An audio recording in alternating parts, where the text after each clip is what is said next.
सभूमिं विश्वदोरुत्मः अष्टदशाङ्ग पालवस्येह भवत्पुनः यायितः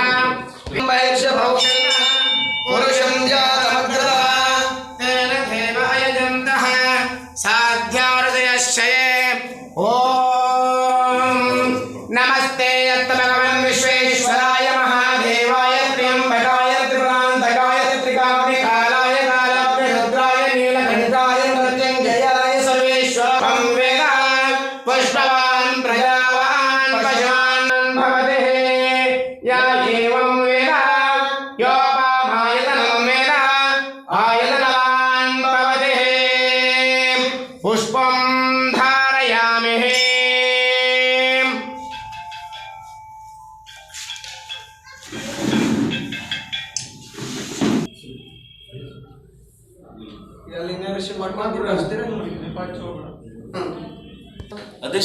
दीर्घमय अमृतंगमय ओम शांति शांति शांति ओम देवदेवी नमस्तेभ्यं मंगले पापनाशिने अज्ञानन्दस्यां नित्यं सुज्ञानन्दे सुप्रभे भवत्वं ब्रह्मरूपं मन्दकारणमार्गः हिमामयं भोजं गृह्णस्वेदं प्रवर्तयः प्रवर्तयः प्रवर्तयः ओ देवदेवी रूपस्त्वं कर्मसाक्षी व्यक्तिकृतः यावत्कर्मणि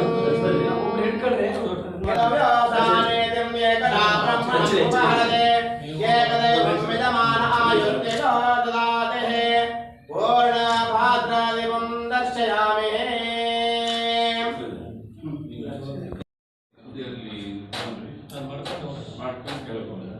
ಹೊತ್ತಿಗೆ ಬಸವಣ್ಣನೆಂಬ ಈಗ ಶಿವನ ಪ್ರಕಾಶ ಆ ಬೆಳಗಿನೊಳಗೆ ಒಪ್ಪುತ್ತಿದ್ದರಯ್ಯ ಅಸಂಖ್ಯಾತ ಭಕ್ತಂಗಣಗಳು ಶಿವಭಕ್ತರಿದ್ದ ಕ್ಷೇತ್ರ ಅವಿಮುಕ್ತ ಕ್ಷೇತ್ರವೆಂಬುದು ಹುಸಿಯೇ ಶಿವಭಕ್ತರಿದ್ದ ದೇಶ ಪಾವನವೆಂಬುದು ಹುಸಿಯೇ ಗುಹೇಶ್ವರಲಿಂಗದಲ್ಲಿ ಎನ್ನ ಪರಮಾರಾಧ್ಯ ಸಂಗನ ಬಸವಣ್ಣನ ಮಹಿಮೆಯ ನೋಡ ಸಿದ್ದರಾಮಯ್ಯ ಬಸವಲಿಂಗಾಯ ನಮಃ ಜ್ಞಾನದ ಬಲದಿಂದ ಅಜ್ಞಾನದ ಕೇಡು ನೋಡಯ್ಯ ಜ್ಯೋತಿಯ ಬಲದಿಂದ ತಮಂತ್ರದ ಕೇಡು ನೋಡಯ್ಯ ಸತ್ಯದ ಬಲದಿಂದ ಅಸತ್ಯದ ಕೇಡು ನೋಡಯ್ಯ ಪರುಷದ ಬಲದಿಂದ ಅವಲೋಹದ ಕೇಳಯ್ಯ ಶ್ರೀ ಗುರು ಬಸವಲಿಂಗ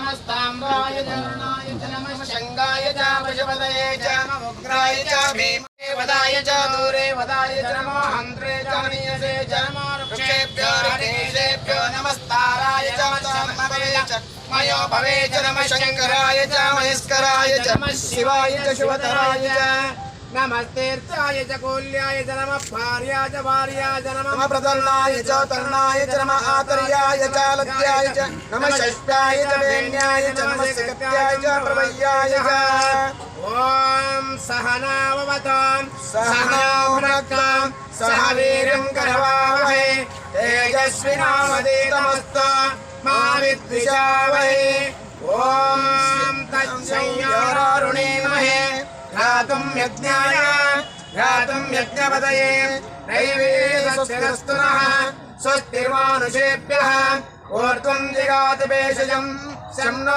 अस्तु द्विपदे शं चतुष्पदे साम्बये नमः पार्वतीपतये नमः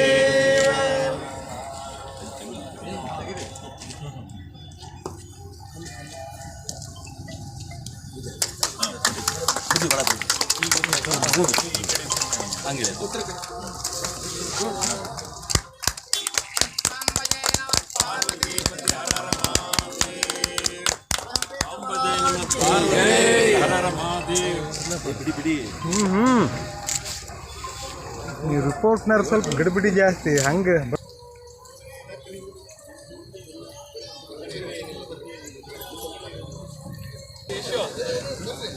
पुढे सरका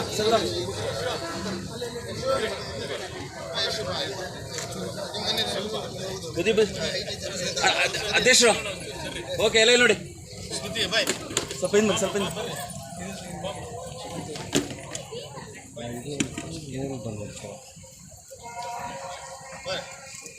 ಇತ್ಕೊಳ್ಳಿ ಬುಟ್ಟಿ ಈ ಕಡೆ ತಿರ್ಗು ಈ ಕಡೆ ತಿರ್ಗು ನೋಡಿ ಈ ಕಡೆ ನೋಡು ಸ್ವಲ್ಪ ಹಿಂದ್ಮರಿ ಸರ್ ಸ್ವಲ್ಪ ಹಿಂದ್ಮರಿ ಅಲ್ಲ ಸ್ವಲ್ಪ ಹಿಂದ್ಮರಿ ಒಂದು ನಿಮಿಷ ಬದಿ ಒಂದು ನಿಮಿಷ ಒನ್ ಮಿನಿಟ್ ಥ್ಯಾಂಕ್ ಯು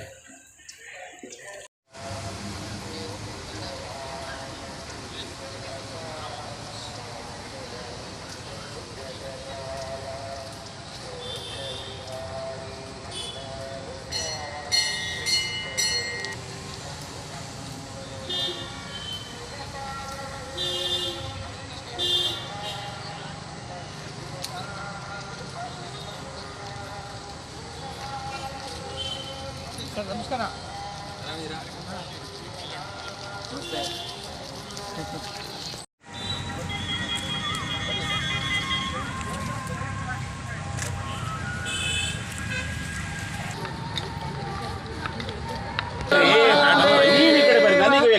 ಜಯ ಜಯ ನಮಃ ಪಾರ್ವತಿ ಬಿಡಿಸಿ ಚಪ್ಪಾಳೆ ಹೊಡೀರಿ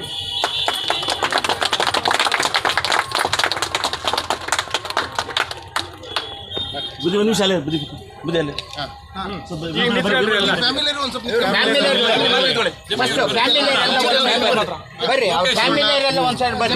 ಬರಲ್ಲ ಈ ಕಡೆ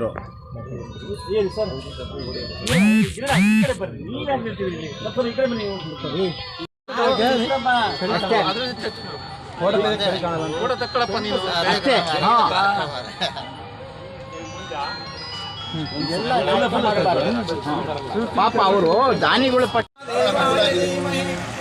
ಹಂಪೇಶ್ವರ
ಉಪಸ್ಥಿತರಾಗಬೇಕು ವೇದಿಕೆಯಲ್ಲೇ.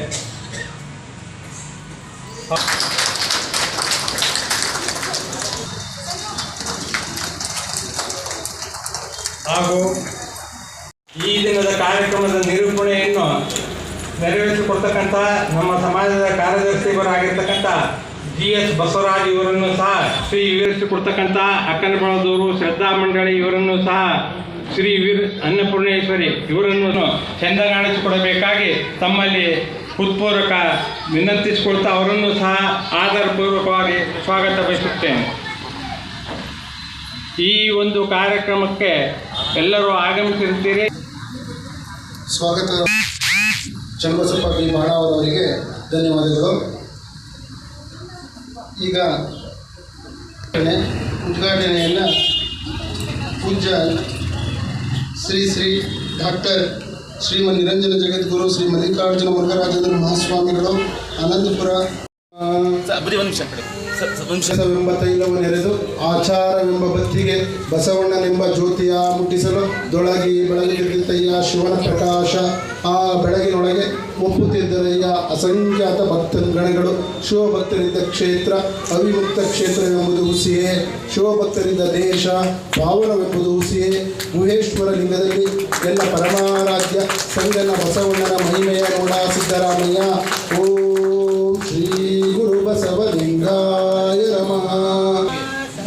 ಗಮಯ ತಮಸೋಮ ಜ್ಯೋತಿರ್ಗಮಯ. ಓಂ ಶಾಂತಿ ಶಾಂತಿ ಶಾಂತಿ.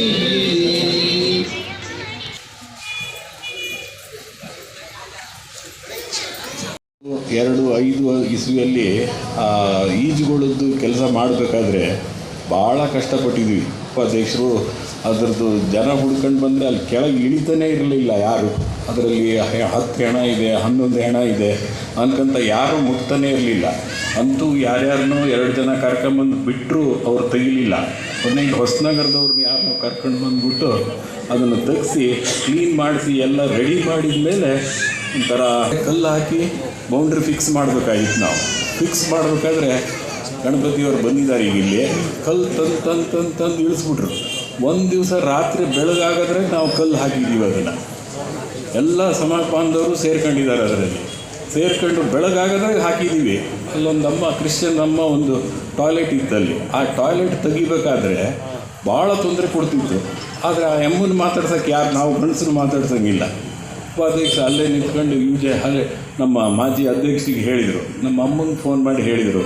ಅಕ್ಕನ ಬಳಗದವ್ರನ್ನೆಲ್ಲ ಕರ್ಕೊಂಬಂದು ಎದುರಿಗೆ ನಿಂತು ಆ ಎಮ್ಮನ್ನು ಹಿಂದೆ ಸರಿಸಿ ಅವತ್ತು ಚರಂಡಿ ಓಡಿಸಿ ಕಲ್ಲು ನಟ್ಟಿದ್ದಾರೆ ಅವತ್ತು. ಅಷ್ಟೆಲ್ಲ ಕೆಲಸ ಮಾಡ್ಕೋತ ಬಂದ್ವಿ. ಬರ್ತಿದ್ದಂಗೆ ಸಮಾಜದ ರೂಪಾಯಿ ಖರ್ಚಾಗಿರ್ಬೋದು ಅದಕ್ಕೂ ಅವರೊಬ್ಬರೇ ಮಹಾದಾನಿಗಳು. ಅದೇ ಕೆಳಗೆ ಮತ್ತು ಈಜು ಕೊಡೋದು ಎದುರಿಗೆ ಕಟ್ಟಿದ್ದಾರೆ ನಮ್ಮ ಜಮಗಿ ಫ್ಯಾಮಿಲಿಯವರು, ಸೋದರರು. ಅವರು ಭಾಳ ಖರ್ಚು ಮಾಡಿ ಅದ್ರದ್ದು ಭಾಳ ಸಾಹಸ ಮಾಡಿ ಕಟ್ಟಿದಂಗೆ ಆಗಿದೆ. ಅದ್ರದ್ದು ಎಲ್ಲ ನಮ್ಮ ಶ್ರೀಗಳವರ ಇದ್ರ ಮೇಲೆ ಇಬ್ಬರದ್ದು ಇದನ್ನು ತಗೊಂಬಿಟ್ಟೆ ಕಟ್ಟಿದ್ದೀವಿ ಅದನ್ನು. ಆಮೇಲೆ ಚಂದ್ರಶೇಖರ ಆಲಿಮಠ್ ಗುರುಗಣೇಶ ಮೋಟರ್ಸ್ನವರು, ಅವರು ಅಷ್ಟೇ ಆ ಬಾಗಿಲುದು ಇದನ್ನೆಲ್ಲ ಮಾಡಿಕೊಟ್ಟಿದ್ದಾರೆ.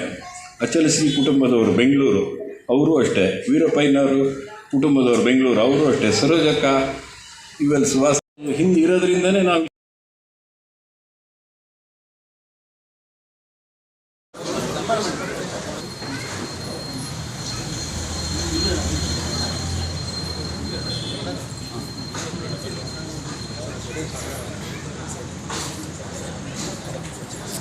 ಕುಡಿ ಬರ್ತೀವಿ ನಾನು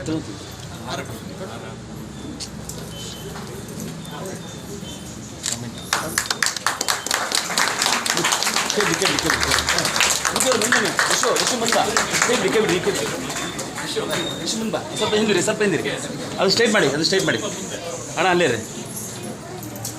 ಹಾಂ ಹಾಗೆ ಬಿಟ್ಟು ಕೈ ಬಿಡಿ ಸ್ವಲ್ಪ ಸೆಕೆಂಡ್. ಹಾಂ ಓಕೆ ಹೌದು 1 ಮಿನಿಟ್ ಅಣ್ಣ ಥ್ಯಾಂಕ್ ಯು.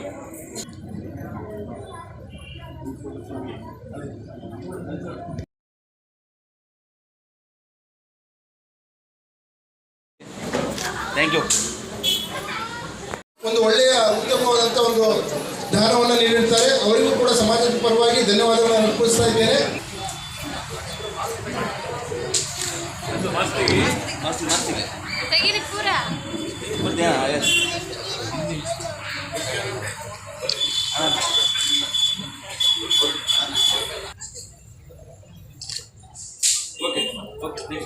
ಫಿಲ್ಮಿಗೆ ಹೇಗೆ ಒಂದು ಕಾಂಪೌಂಡ್ ಕಟ್ಟಿದ್ದಾರೆ, ಆ ಥರದಲ್ಲೇ ಎಲ್ಲರೂ ಒಗ್ಗಟ್ಟಾಗಿರ್ಬೋದು. ಅವ್ರನ್ನೆಲ್ಲರೂ ಸೇರಿಸಿ ಮಾತಾಡಿಸಿ ನೀವು ಇದೇ ರೀತಿ ಮುಂದುವರಿಬೇಕು ಅಂತ ಅಪೇಕ್ಷೆ. ಯಾವಾಗಲೂ ಅಂದರೆ ಮುಂದಾದರೂ ಒಳ್ಳೆ ರೀತಿಯಲ್ಲಿ ಅವರೆಲ್ಲ ಅಣ್ಣ ತಮ್ಮಗಳು ಒಗ್ಗಟ್ಟಾಗಿ ಮುಂದುವರಿಲಿ. ಸಮಾಜಕ್ಕೆ ಮತ್ತು ಸಾರ್ವಜನಿಕವಾಗಿ ಅವ್ರ ಸಮಾಜ ಬಾಂಧವರು ಸಹಕರಿಸಬೇಕು ಅಂತ ಕೇಳ್ಕೊಳ್ತಾ ಇದ್ದೇನೆ.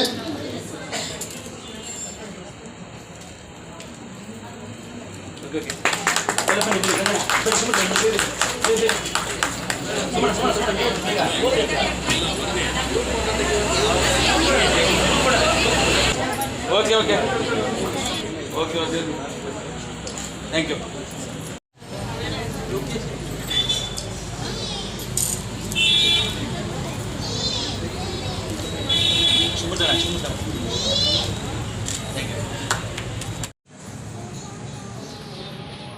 सर्वलोकोपकाराय यो देव परमेश्वरः चरत्यतिरूपेण नमस्ते जंगमात्मने। ओम शांति शांति शांति।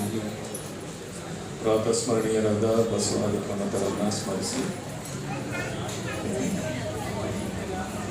ಸಾಗರದ ವೀರಶೈವ ಸಮಾಜದ ಎರಡು ಪ್ರಮುಖ ಕಾರ್ಯಕ್ರಮಗಳನ್ನು ನಾವು ಮತ್ತು ಶ್ರೀಗಳು ನೆರವೇರಿಸ್ತಾರೆ. ಒಂದು ರುದ್ರಭೂಮಿ ಮಹಾದ್ವಾರ, ಒಂದು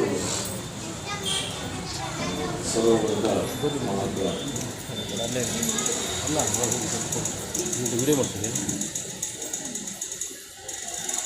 ಇತ್ತೀಚ ಈ ಮಾಸ್ಕ್ಗಳೆಲ್ಲ ಮರೆಯಾಗಿಬಿಟ್ಟಿದ್ರು.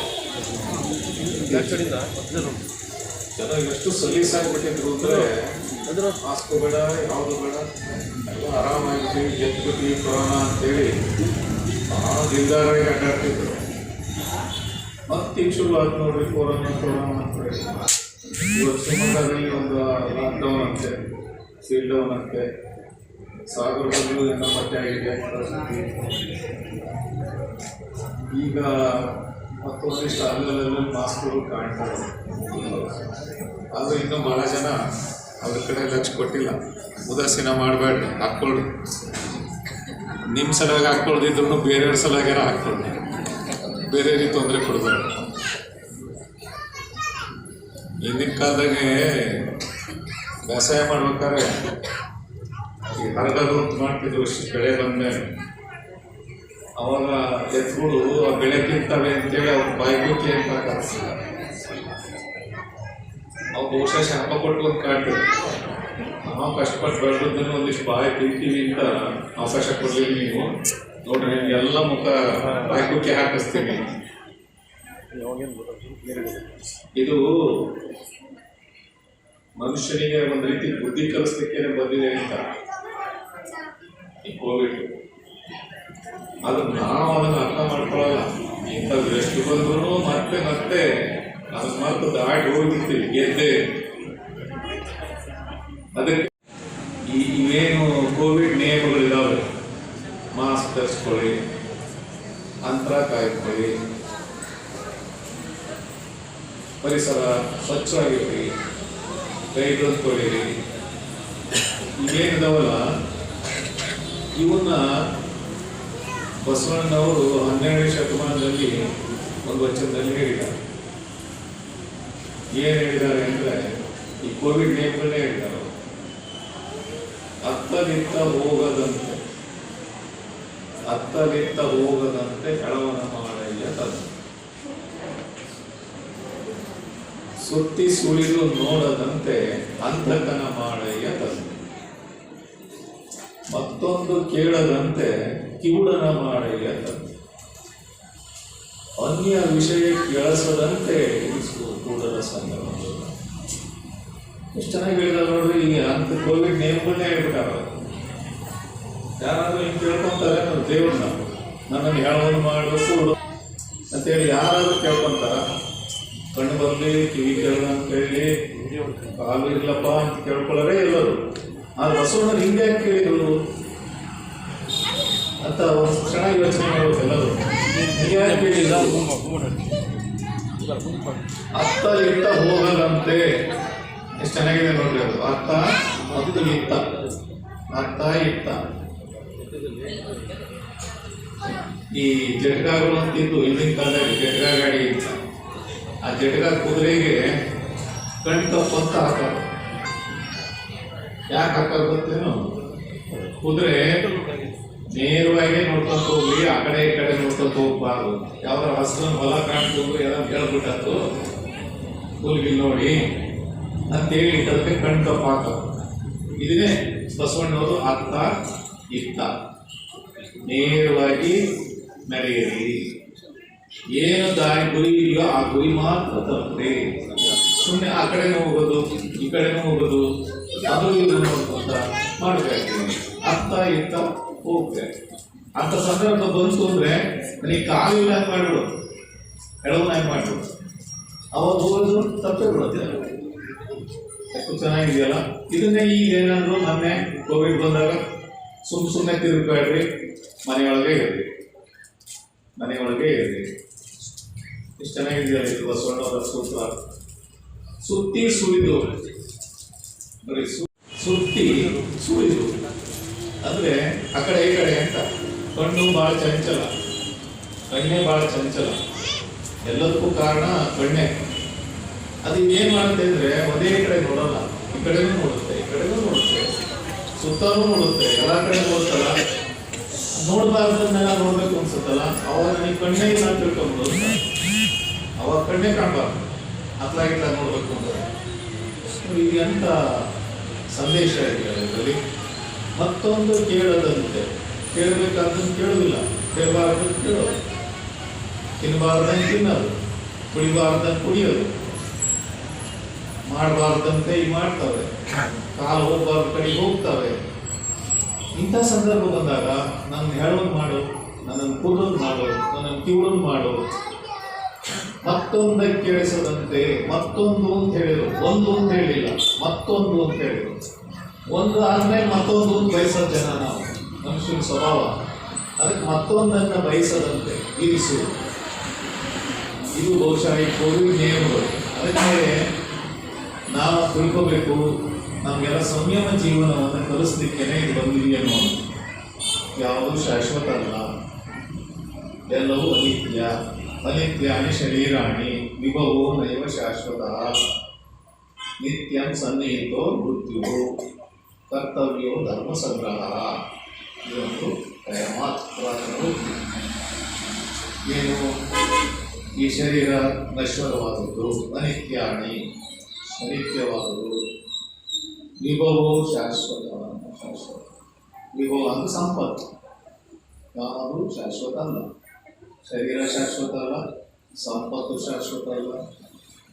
ಇನ್ನು ನಿತ್ಯಂ ಸನ್ನಿಹಿತೋ ಮೃತ್ಯು. ನಾವು ವಯಸ್ಸು ನಮಗೆ ಇನ್ನು ಚಿಕ್ಕ ವಯಸ್ಸಿದ್ದಾಗ ಕಡಿಮೆ ಮಾಡಿಬಿಡ್ತೀವಿ, ಸಣ್ಣವ್ರು ಮುಗಿಸಬೇಕು ಅಂತ ಆಸೆ. ಚಿಕ್ಕವರಿದ್ದಾಗ ಸ್ವಲ್ಪ 50 ದಾಟ್ಕೊಂಡ್ರೆ 70 ತನಕ ಹೋಗ್ತೀವಿ, 70 ಹೋಗ್ತೀವಿ, ನಾವು ದೊಡ್ಡವರಾಗ್ತೀವಿ. ಮತ್ತು ಹಿಂಗೆ ಅವರು ಹಿಂಗದಿಗೆ ಕೇಳ್ಕೊಳ್ಳೋದು ಅಂತ ಆಸೆ, ಮನುಷ್ಯನ ಸ್ವಭಾವ. ಅದಕ್ಕೆ ಆದರೆ ನಾವು ಅಷ್ಟು ವರ್ಷ ಮೃತ್ಯುವಿಗೆ ಹತ್ರ ಆಗಿದ್ದೀವಿ ಅಂತ ಅನ್ನೋದನ್ನು ನಾವು ಮರಿತೀವಿ. ಅದಕ್ಕೆ ನಿತ್ಯಂ ಸನ್ನಿಹಿತೋ ಮೃತ್ಯು. ಹಾಗಾದ್ರೆ ಏನು ಮಾಡಬೇಕು? ಕರ್ತವ್ಯೋ ಧರ್ಮ ಸಂಗ್ರಹ. ಹಾಗಾದ್ರೆ ಏನು ಮಾಡಬೇಕು ಅಂದರೆ ಧರ್ಮ ಸಂಗ್ರಹ ಮಾಡು. ಅದು ಮಾತ್ರ ಧರ್ಮ ಕೀರ್ತಿ ದ್ವಯಂ ಸ್ಥಿರಂ ಅಂತ, ಎರಡೇ ಶಾಶ್ವತ. ನಮ್ಮದು ಒಳ್ಳೆಯ ಊಟ ಅನಿಸ್ಕೊಳ್ಬೋದಂತ ಹೆಸರು. ಯಾಕೆಂದ್ರೆ ನಾವು ಹುಟ್ಟಬೇಕಾದ್ರೆ ನಮ್ಗೆ ಹೆಸರಿರಲ್ಲ, ಆಮೇಲೆ ಹೆಸರು ಬರುತ್ತೆ ರೋಗಿಸಿದಾಗ, ಮನೆಗೆ ಉಸಿರು ಹೋಗ್ತತಿ, ಅವ್ರ ಹೆಸರು ಒಂದೇ ಉಳಿಯೋದು. ಅದಕ್ಕೆ ಹೆಸರು ಉಳಿಸ್ತೀವಿ. ದಾನ ಧರ್ಮ ಮಾಡಿರಿ, ಒಳ್ಳೆಯ ಪರೋಪಕಾರ ಮಾಡಿರಿ, ಒಳ್ಳೆಯ ಕೆಲಸಗಳನ್ನು ಮಾಡಿರಿ, ಆಗ ನಮಗೆ ಸಮಾಧಾನ ನೆಮ್ಮದಿ ಸಿಗ್ತದೆ ಅನ್ನುವಂಥದ್ದು ಪಾಠವೇ ಬಹುಶಃ ಕೋವಿಡ್ ಅಂತ ಮಹಾಮಾರಿ ಬಂದು ಕಲಿಸ್ಬೇಕಾದ ಮನುಷ್ಯನಿಗೆ. ಆದರೂ ನಾವು ಇನ್ನೂ ಅರ್ಥ ಮಾಡ್ಕೊಳ್ಳದೆ ಇದ್ರೆ ನಮ್ಮಂಥ ಮೂರ್ಖರು ಇನ್ನೊಬ್ಬರಿಲ್ಲ. ಆದ್ದರಿಂದ ಇಂಥದನ್ನ ವಿಚಾರಗಳನ್ನು ನಾವು ಅರ್ಥ ಮಾಡಿಕೊಂಡ್ರೆ ನಾವು ಪಾರಾಗ್ತೀವಿ. ಇಲ್ಲ ಅಂದರೆ ಭಾಳ ಕಷ್ಟ ಇದೆ ಅನ್ನುವಂಥದ್ದನ್ನ. ಯಾಕೆಂದರೆ ಇದು ಇನ್ನೂ 2 ವರ್ಷ ಇರುತ್ತೆ, 3 ವರ್ಷ ಇರುತ್ತೆ, 4 ವರ್ಷ ಇರುತ್ತೆ. ಏನು ಎದುರಿಸ್ತಾ ಇದ್ದಾರೆ? ಸುಳ್ಳು ನಿಜವು ಅದೇನಾರೇ ಇರಲಿ, 2 ವರ್ಷ ಇರಲಿ, 3 ವರ್ಷ ಇರಲಿ, ನಾವು ನಮ್ಮ ಜೀವನವನ್ನು ಈ ರೀತಿ ನೇರವಾದಂತಹ ಒಂದು ವಿಚಾರಗಳೊಂದಿಗೆ, ಶರಣರ ಸಂತರ ಮಾರ್ಗದರ್ಶನದೊಂದಿಗೆ ನಾವು ಹೇಳಿದ್ರೆ ಒಂದು ರೀತಿ ದಾರಿಯನ್ನು ಮುಟ್ಟಬಹುದು ಅನ್ನುವಂಥ ಮಾತನ್ನು ರಾಸಾಯನಿಕವಾಗಿ ತಿಳಿಸಿ ಇವತ್ತು ಪ್ರಸ್ತುತ ಸಮಾಜ ಬಾಂಧವರು ಬಹಳ ಒಳ್ಳೆಯ ಕೆಲಸ ಮಾಡಿದ್ದಾರೆ. ಒಂದು ರುದ್ರಭೂಮಿಗೆ ಮಹಾದ್ವಾರ, ರುದ್ರಭೂಮಿಗೆ ಮಹಾದ್ವಾರದ ದಾನಿಗಳು ಆಮೇಲೆ ಜ್ಞಾನೇಶ್ವರನವರು ಒಳ್ಳೆಯ ಕೆಲಸ ಮಾಡಿದ್ದಾರೆ. ರುದ್ರಭೂಮಿ ಬಹಳ ಪವಿತ್ರವಾದದ್ದು, ತಿಳ್ಕೊಳ್ತೀವಿ. ಅದರಲ್ಲೂ ನಮ್ಮ ಲಿಂಗಾಯತ ಸಂಸ್ಕೃತಿ ಏನಿದೆಯಲ್ಲ, ಇದಕ್ಕೆ ನಮಗೆ ಸೂಟತೆಗಳಿಲ್ಲ. ಪಂಚಸೂತ್ರಗಳು ಅಂತ ಏನು ಹೇಳ್ತೀವಲ್ಲ, ಜನರ ಸೂತಕ, ಮರಣ ಸೂತಕ, ಅಜರ ಸೂತಕ ಅಂತ ಹೇಳಿವಲ್ಲ, ನಮಗೆ ಸೂತಕವೇ ಇಲ್ಲ. ನಮಗೆ ಸಾವು ಅನ್ನೋದು ಮೈಲಿಗೆ ಅಲ್ಲ, ಹೆಣ ಶವ ಅನ್ನುವಂಥದ್ದು ಮೈಲಿಗೆ ಅಲ್ಲ. ಅದು ಶಿವನ ಬುಟ್ಟಿ ಅಂತ, ಶಿವನ ಬುಟ್ಟಿ ಇದ್ದವರು. ನಾವು ಲಿಂಗೋದ್ಭವರು, ಲಿಂಗಾಯತ. ಯಾಕೆ ಅಂದರೆ ನಮ್ಮ ತಾಯಿಯ ಗರ್ಭದಲ್ಲಿರುವಾಗ ಮಗುವಿಗೆ ಲಿಂಗಾಣೆ ಮಾಡೋ ಸಂಸ್ಕೃತಿ ಯಾವ ಧರ್ಮದಲ್ಲೂ ಇಲ್ಲ. ಈಗೆಲ್ಲ ಮಾಡ್ತಾರೆ, ಬಿಟ್ಟಿದ್ರು ಅದನ್ನು. 8ನೇ ತಿಂಗಳಲ್ಲಿ ತಾಯಿ ಗರ್ಭದಲ್ಲಿರೋ ಮಗು ಹೆಣ್ಣು ಗಂಡು ಅಂತ ನೋಡ್ಸಲ್ಲ, ಸ್ಕ್ಯಾನಿಂಗ್ ಮಾಡಿಸಲ್ಲ. ಕೆಲವರು ಹೆಣ್ಣಿಗಾದ್ರೂ ಮಾಡಲ್ಲ ದೀಕ್ಷೆನ. ಆದರೆ ನಮ್ಮ ಧರ್ಮದಲ್ಲಿ ಹೆಣ್ಣು ಗಂಡು ನೋಡ್ದೇನೆ ಮಗುವಿಗೆ ದೀಕ್ಷಾ ಮಾಡ್ತಾರೆ. ಅದೇ ಲಿಂಗವನ್ನೇ ನಂತರ ಜನನಾದ ಕೂಡಲೇ ಲಿಂಗಾಣೆ ಮಾಡಿಸ್ತಾರೆ.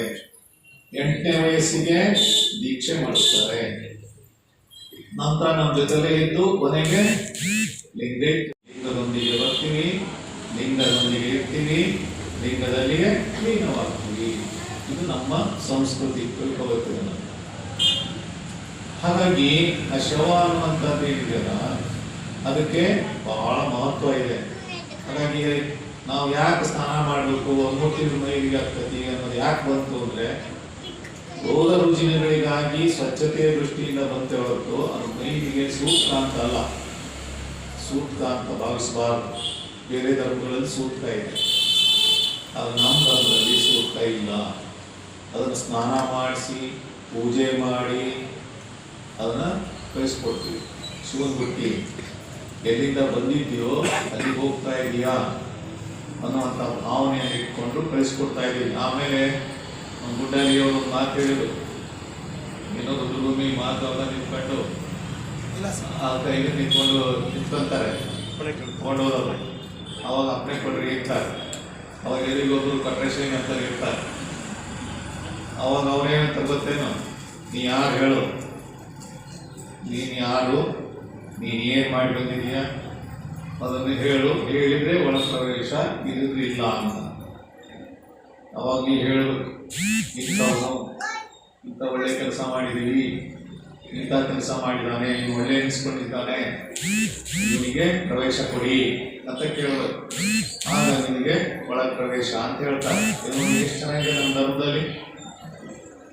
ಅವಾಗೆಲ್ಲ ನಾವು ತಿಳ್ಕೋಬೇಕು, ಓದೋರು ಜೊತೆಗೆ ಓದೋರು ಕೇಳ್ತಾರೆ, ಮರ ಏನಾದ್ರು ಒಂದು ಒಳ್ಳೆ ಕೆಲಸ ಮಾಡೋಣ ಇದ್ರ ಸ್ವಾಮಿ ಕೇಳ್ತಾರೆ. ಎಲ್ಲರಿಗೆ ಅವಮರ್ಯಾದೆ ಆಗ್ತತಿ. ಒಂದರ ಒಳ್ಳೆ ಕೆಲಸ ಮಾಡಿದ ಅದನ್ನಾರು ಹೇಳ್ತಾನೆ ಪುಣ್ಯಾತ್ಮ ಯಾರ ಇದ್ದವರು. ಎಲ್ಲರೂ ತಿಳ್ಕೊಬೇಕಾದಂಥ ಪಾಠ ಇದೆ. ಆಮೇಲೆ ಅದು ಸ್ಮಶಾನ ಅಂತೀವಲ್ಲ, ಅದು ನಮಗೆ ಭಯಕಾರಕ ಅಲ್ಲ, ದೇವಸ್ಥಾನ ಅಲ್ಲ, ಭೂತಸ್ಥಾನ ಅಲ್ಲ. ಅಲ್ಲಿ ಯಾವ ಭೂತನೂ ಇರಲ್ಲ, ದೇವನೂ ಇರಲ್ಲ. ಅದು ಅಂತ ಒಂದು ಪವಿತ್ರ ಸ್ಥಾನ. ನಿಮಗೊಂದು ಉದಾಹರಣೆ ಹೇಳ್ತೀನಿ. ಕ್ರಿಶ್ಚಿಯನ್ರು ಈ ಸಮಾಧಿಗಳಿಗೆ ಬಹಳ ಬೆಲೆ ಕೊಡ್ತಾರೆ, ಮುಸಲ್ಮಾನರು ಕೊಡ್ತಾರೆ. ಅವ್ರು ಯಾವನೇ ಭಿಕ್ಷುಕ ಸತ್ತಿದ್ರು ಮುಸಲ್ಮಾನರು ಎಲ್ಲರೂ ಹೇಳ್ಕೊಡ್ತಾರೆ. ನೀವು ನೋಡಿರ್ಬೇಕು, ನಮ್ಮ ಊರವ್ರು ಮುಟ್ಟಿದ್ರೆ ಏನಂತ ದೂರ ಹೋಗ್ತೀವಿ, ಹೇಗೆ ಕೊಡ್ತಾರೆ ಅವರು. ಇನ್ನು ಕ್ರಿಶ್ಚಿಯನ್ರಲ್ಲಿ ಅಮೇರಿಕಾ ದೇಶದಲ್ಲಿ ಒಂದು ಘಟನೆ ಆಗ್ತದೆ. ಅನಂತಪುರದ ಹತ್ರ ಶಿವಗಂಗೆ ಅಂತ ಒಂದು ಊರಿದೆ. ಅಲ್ಲಿ ದೊಡ್ಡ ಮಗಳು ಡಾಕ್ಟ್ರು ಅಮೇರಿಕಾದಲ್ಲಿ. ಅವ್ರ ಗಂಡ ಇಂಜಿನಿಯರು. ಅವರು ರೇವಣಪ್ಪನವರ ಅಮ್ಮ ರಾಜಶೇಖರ್ ಅವ್ರ ಇಂಜಿನಿಯರು, ಇವರು ಪಾರ್ವತಿ ಅಂತ ಡಾಕ್ಟ್ರು. ಅಮೇರಿಕಾದಾಗ ಇರ್ತಾರೆ. ಅಲ್ಲಿ ಅವ್ರ ಗಂಡ ಇಂಜಿನಿಯರು ತೀರ್ಕೊಳ್ತಾರೆ, ರಾಜಶೇಖರ್. ಆಗ ಅವರು ನಮಗೆ ಫೋನ್ ಮಾಡ್ತಾರೆ, ಬುದ್ಧಿ ನಮಗೆ ತರೋಕ್ಕಾಗಲ್ಲ, ಇಂಡಿಯಾಕ್ಕೆ ಗುಡಿ ತರೋಕ್ಕಾಗಲ್ಲ, ಇಲ್ಲೇ ಸ್ನಾನ ಸಮಾಧಿ ಮಾಡ್ಬೋದಾ, ಹೇಗೆ ಮಾಡೋಣ ತೊಂದರೆ ಇದೆ ಅಂತ ಕೇಳ್ತಾರೆ. ಅವಾಗ ನಾವು ಅನಿವಾರ್ಯತೆಯನ್ನು ಗಮನಿಸಿ, ಭೂಮಿ ಅನ್ನೋದೆಲ್ಲ ಕಡೆ ಒಂದೇನೆ, ನಾವು ಹಂಚ್ಕೊಂಡು RTC ಮೇಲೆ ಬರ್ಕೊಂತೀವಿ, ನಮ್ಮದು ಇದು ಅವ್ರದ್ದು ಅಂತ ಎಲ್ಲ ಒಂದೊಂದೇ. ಇಲ್ಲಿ ತೊಂದರೆ ಆಗೋದ್ರಿಂದ ತರಕ್ಕೆ ಅಲ್ಲೇ ಮಾಡಿ ಅಂತ ಹೇಳ್ತೀವಿ. ಓಕೆ ಕೊಡ್ತೀವಿ. ಕೊಟ್ಟ ಮೇಲೆ ಜಾಗ ಹುಡುಕಕ್ಕೆ ಶುರು ಮಾಡಿ. ಜಾಗ ಹುಡುಕಕ್ಕೆ ಹೋದರೆ ಅಮೇರಿಕಾದಲ್ಲಿ ನಿಮ್ಗೆ ಹೇಳ್ತೇನೆ, ಪ್ರಮುಖ ಕ್ರೈಸ್ತ ಚರ್ಚ್ಗಳಲ್ಲಿ ಆವರಣದಲ್ಲೇ ಸಮಾಧಿ ಮಾಡಬೇಕು ಅಂತ ಅಪೇಕ್ಷೆ ಪಟ್ಟು $1 ಗಟ್ಟಲೆ $1,000 ಕೊಟ್ಟು ಜಾಗವನ್ನ ರಿಸರ್ವ್ ಮಾಡ್ತಾರೆ. ನೀವ್ಯಾರ ಕೊಂಡ್ಕೊಂಡಿದ್ದೀರಾ ಸಮಾಧಿಗೆ ಜಾಗನ? ಇವು ಅದು ನೆಟ್ಟಿಗಿಟ್ಕೊಳ್ಳಲ್ಲ. ನಮ್ಮ ಲಿಂಗಾಯತ ಸಮಾಧಿ ಜಾಗನ ನೆಟ್ಟಿಗಿಟ್ಕೊಳ್ಳಲ್ಲ, ಕಾಡು ಬೆಳ್ಕೊಂಡಿದ್ರು.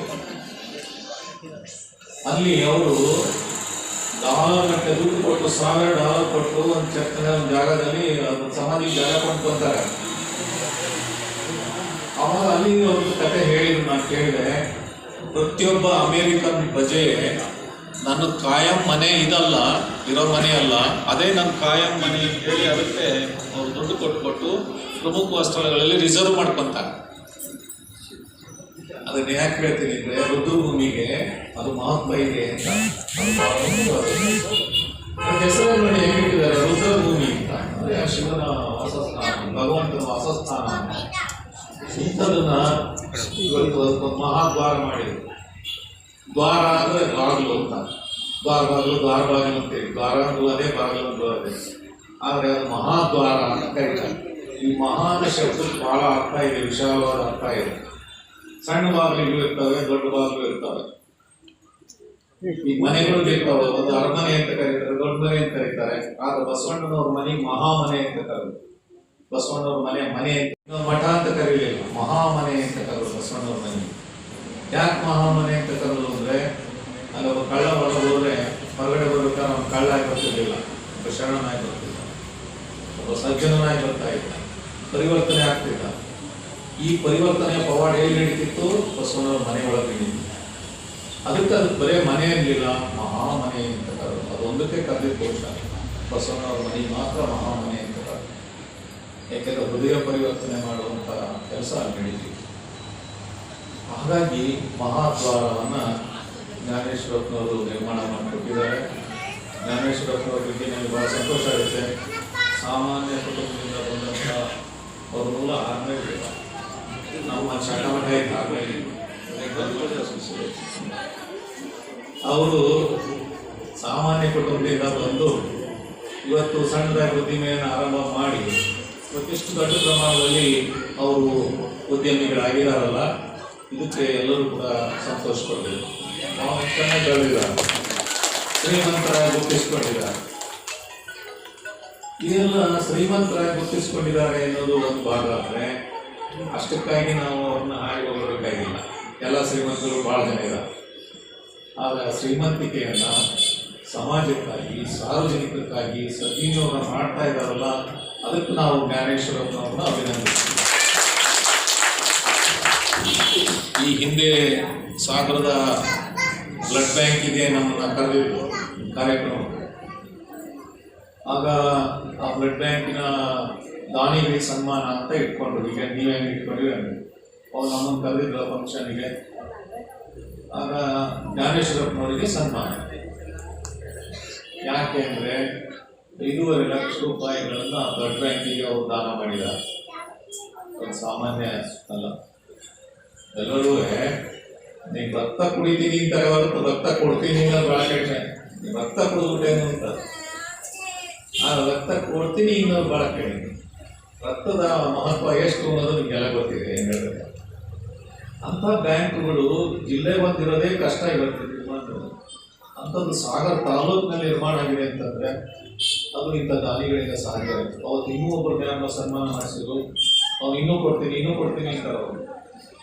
ಹಾಗೆ ಇವತ್ತು ದಾನಿಗಳು ಇಂಥ ಒಳ್ಳೆಯ ಕೆಲಸಗಳಿಗೆ ಪ್ರೋತ್ಸಾಹ ಕೊಡೋದು ಭಾಳ ಮುಖ್ಯ ಅಂತ. ಆದರ್ಶ ದೇವಸ್ಥಾನ ಕಟ್ಟಿಸಿದ್ರು ಸುಮಾರು ಹತ್ರ, ಮತ್ತು ಕಲ್ಯಾಣ ಮಂದಿರಗಳು, ಮತ್ತೊಂದಕ್ಕೆ ಮಠಗಳಿಗೆ ಎಲ್ಲರೂ ಕೂಡ ಸೇವೆ ಮಾಡ್ತಾ ಇದ್ದಾರೆ. ಅಂತ ಒಂದು ಮಹಾದಾನಿಗಳಾಗಿ ಅವರು ಜ್ಞಾನೇಶ್ವರಪ್ಪನವರು ಇವತ್ತು ಗುರುತಿಸಲ್ಪಟ್ಟಿದ್ದಾರೆ. ನಮ್ಮ ಶಿವಮೊಗ್ಗ ಮತ್ತು ಸಾಗರ ಮತ್ತು ಜಿಲ್ಲೆಯಲ್ಲಿ.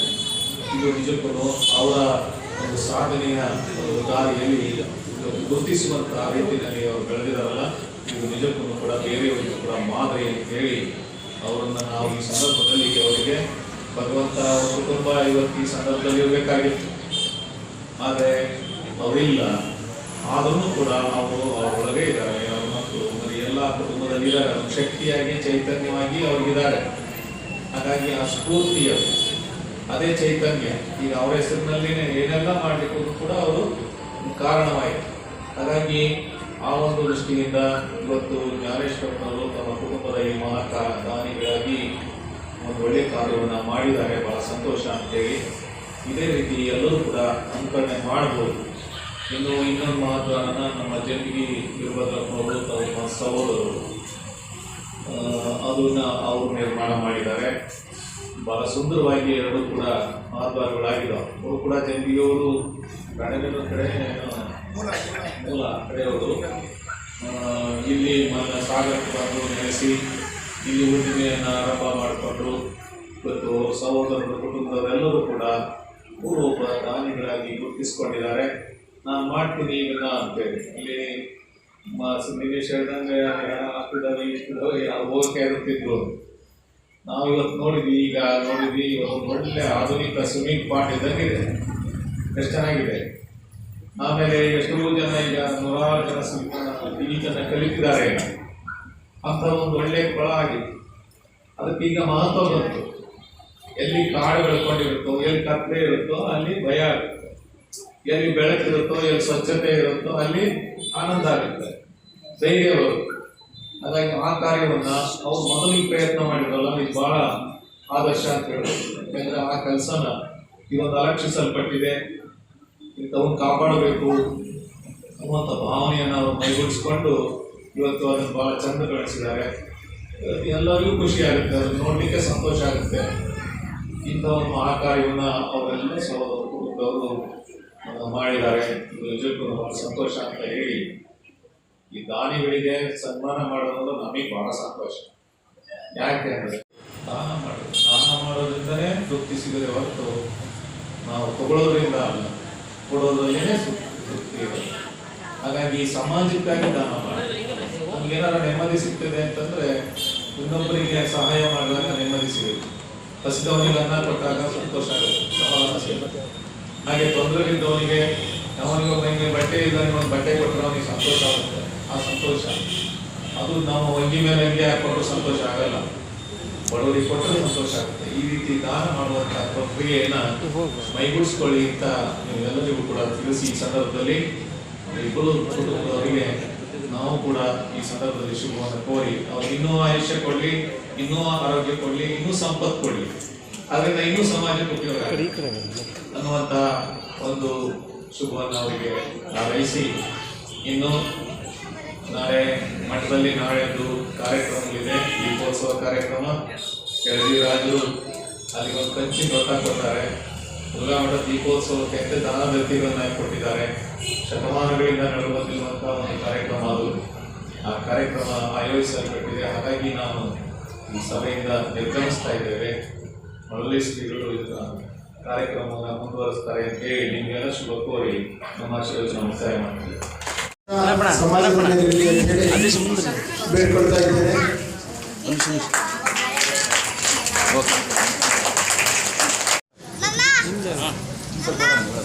ಹಾಗೆ ಶ್ರೀ ಬಸಲಿಂಗಪ್ಪ ದಳವಾಯಿ ಅವರು, ಶ್ರೀ ಬಸಲಿಂಗಪ್ಪ ದಳವಾಯಿ ಕುಟುಂಬ ಅವರು ಮತ್ತು ಅವರ ಕುಟುಂಬದವರು ಬಂದು ಪೂಜೆಯಿಂದ ಆಶೀರ್ವಾದವನ್ನು ಪಡೆದುಕೊಳ್ಬೇಕು ಅಂತ ಕೇಳ್ಕೊಳ್ತಾ ಇದ್ದೇನೆ. ಅವರು ಕೂಡ ರುದ್ರಭೂಮಿ ಕಾಮಗಾರಿಗೆ ಧನ ಸಹಾಯವನ್ನು ಮಾಡಿರ್ತಾರೆ. ಅವರಿಗೂ ಕೂಡ ಸಮಾಜದ ಪರವಾಗಿ ಸಲ್ಲಿಸ್ತಾ ಇದ್ದೇವೆ.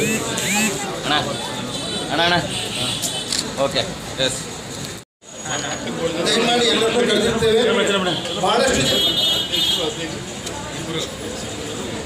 ಬಹಳಷ್ಟು ಜನ ರುದ್ರಭೂಮಿಯ ಕಾಮಗಾರಿಗೆ ದಾನವನ್ನು ನೀಡಿರ್ತಾರೆ ಸಮಾಜ ಬಾಂಧವರು. ಈ ಹಿಂದೆ ಸನ್ಮಾನ್ಯ ಶ್ರೀ BS ಯಡಿಯೂರಪ್ಪನವರು ಉಪಮುಖ್ಯಮಂತ್ರಿಗಳಾಗಿದ್ದ ಸಂದರ್ಭದಲ್ಲಿ ನಾವು ರುದ್ರಭೂಮಿಯ ಆವರಣದಲ್ಲಿ ಕಾರ್ಯಕ್ರಮವನ್ನು ಮಾಡಿ ಆ ಸಂದರ್ಭದಲ್ಲಿ ಬಹಳಷ್ಟು ದಾನಿಗಳಿಗೆ ಇದಕ್ಕೆ ಧನ ಸಹಾಯವನ್ನು ಮಾಡಿರ್ತಕ್ಕಂಥ ದಾನಿಗಳಿಗೆ ಸಲ್ಲಿಸಬೇಕು ಅಂತೇಳಿ ಅಪೇಕ್ಷೆ ಪಟ್ಟಿದ್ವಿ.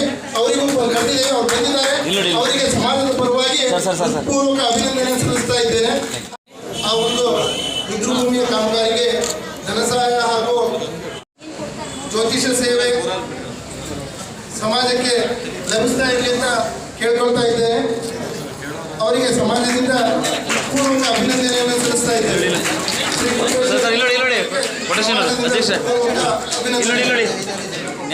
ಇಲ್ಲಿ ಇಲ್ಲಿ ನೋಡಿ ಕೊಡೇಶ್ ಅವನು ನೋಡಿ, ಅದು ಮೊಬೈಲ್, ಅದು ಇದು ಕ್ಯಾಮ್ರಾ, ಇದು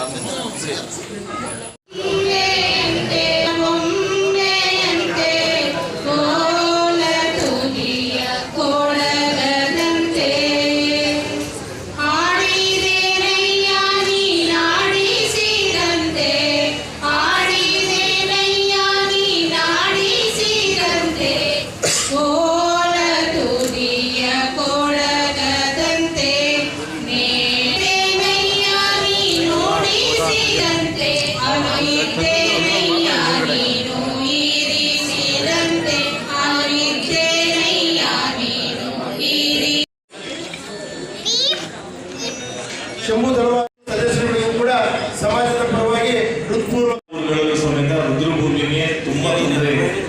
ರುದ್ರಭೂಮಿಯಲ್ಲಿ ನಮ್ಮ ಸಾಗರ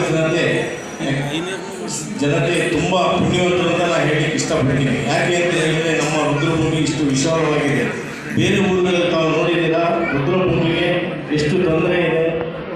ಒಂದು ಹೆಣದ ಮೇಲೆ ಒಂದು ಹೆಣ ಹಾಕ್ತಾರೆ, ಎಲ್ಲೂ ವ್ಯವಸ್ಥೆ ಇರಲ್ಲ. ಆದರೆ ನಾನು ಇಲ್ಲಿ ರುದ್ರಭೂಮಿಯಲ್ಲಿ ನೋಡಿದಾಗೆ ತುಂಬ ಅವ್ಯವಸ್ಥೆಯಿಂದ ಇತ್ತು. ಅದನ್ನು ಏನಾದರೂ ಮಾಡಿ ಒಂದು ವ್ಯವಸ್ಥಿತವಾಗಿ ಮಾಡಬೇಕು ಅಂತ ನಾನು ಮುಂದೆ ಹೊರಟಾಗೆ ನಮ್ಮ ಡೈರೆಕ್ಟರು, ಸಮಾಜದ ನನ್ನ ಜೊತೆಗಿರುವಂಥವ್ರು ಎಲ್ಲರೂ ಸಹ ಸಹಕಾರ ಮಾಡಿದರು. ಮೊದಲನೇದಾಗಿ ಮಂಡಕ್ಕಿ ಬಿಟ್ಟು ಎಲ್ಲರೂ ಮುಸ್ಲಿಮ್ಸು ಎಲ್ಲ ಒತ್ತುವರಿ ಮಾಡಿ, ಅಲ್ಲೇನು ಬೌಂಡ್ರಿ ಇರಲಿಲ್ಲ. ಆ ಟೈಮ್ನಲ್ಲಿ ನಮ್ಮ ಯುಜೆ ಮಲ್ಲಿಕಾರ್ಜುನ ಅವರು ಅಧ್ಯಕ್ಷರಾಗಿದ್ದರು, ನಾನು ಆ ಟೈಮ್ನಲ್ಲಿ ಉಪಾಧ್ಯಕ್ಷರಾಗಿದ್ದೆ. ಅವಾಗ ನನ್ನ ರುದ್ರಭೂಮಿ ಸಂಚಾಲಕನನ್ನಾಗಿ ಮಾಡಿ ಅವರು ತುಂಬ ನಮಗೆ ಸಪೋರ್ಟ್ ಮಾಡಿದರು. ಸಪೋರ್ಟ್ ಮಾಡಿದಾಗೆ ನಾವು ನಮ್ಮ ಈಗ ತಾನೇ ನಮ್ಮ ಗಣಪತಿಯವರಿಗೆ ನಾವು ಸನ್ಮಾನ ಇವುಗಳಿಂದ ಮಾಡಿಸಿದ್ವಿ. ಇದು ತುಂಬ ನಮ್ಮ ಸಮಾಜದಿಂದ ಹೊರತಾಗಿ ಇರತಕ್ಕಂಥ ನಮ್ಮ ಗಣಪತಿಯವರು ಆ ದಿನ ನಮ್ಮ ಆರ್ಥಿಕ ತೊಂದರೆ ಇರುವಾಗ ಆ ಬೌಂಡ್ರಿಯನ್ನು ಫಿಕ್ಸ್ ಮಾಡಲಿಕ್ಕಾಗಿ ನಾವು ಅವ್ರ ಹತ್ರ ಕೇಳಿದಾಗೆ, ಇಲ್ಲ ರೀ, ನೀವು ಒಂದು ಸಮಾಜದ ಕೆಲಸ ಮಾಡ್ತಾ ಇದ್ದೀರಾ, ನಾನು ನಿಮಗೆ ಕಲ್ಲಿನ ಸಹ ಇದು ಮಾಡ್ತೀನಿ ಅಂತ ಹೇಳಿ ಕಲ್ಲುಗಳನ್ನು ಅವತ್ತು 14 ರೂಪಾಯಿ ರೇಟು, 2.6 ಬೇಕು ಅಂದರೆ 2.8 ಬೇಕು ಅಂತ ಹೇಳಿದರೆ ನಮಗೆ ಕೇಳಿದಂಗೆ ಅವರು ನಮಗೆ ಹಣ ಸಹ ಇಲ್ಲದೇ ಕೊಟ್ಟಿದ್ದು. ಇದರಿಂದ ನಾವು ಆ ಬೌಂಡ್ರಿಯನ್ನು ಫಿಕ್ಸ್ ಮಾಡಲಿಕ್ಕೆ ಅನುಕೂಲ ಆಯಿತು. ಹೀಗಾಗಿ ಈಗ ಎಲ್ಲ ಒಂದು ವ್ಯವಸ್ಥಿತವಾಗಿ ರುದ್ರಭೂಮಿದು ನಡೀತಾ ಇದೆ. ಈಗ ಅನಂಪುರ ಜಗದ್ಗುರು ಹೇಳಿದಂಗೆ ಈಗ ನಾನು ಭಾಳ ದಾನ ಕೊಟ್ಟಿದ್ದೀನಿ, ಅದು ಮಾಡಿದ್ದೀನಿ ಅಂತ ಹೇಳಿದ್ರು. ಅದು ನನಗೆ ಭಾಳ ಮುಜುಗರ ಆಯಿತು. ಅದೇ ಮಾದರಿಯಾಗಿ ಎಲ್ಲರೂ ಸಹ ಅದನ್ನು ನೋಡಿ ಎಲ್ಲ ಸಮಾಜ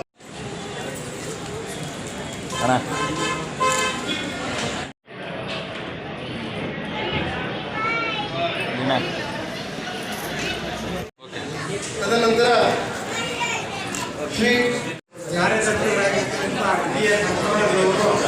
ಒಂದು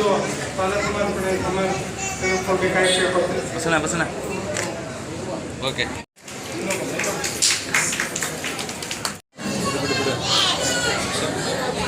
ಬರ್ರಿ ಬರ್ರಿ, ಹತ್ರ ಬರ್ರಿ, ಅದೇ ಸಂಬಂಧ ಬನ್ನಿ.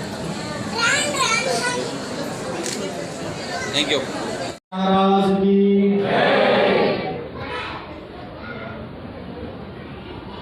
त्रैलोक्य संपदालेख्य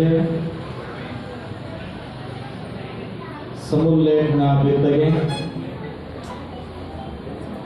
सच्चिदानंद रूपाय शिवाय ब्रह्मणे नमः. यमाभू सर्वलोकानां प्रकृतिं शास्त्रभारगः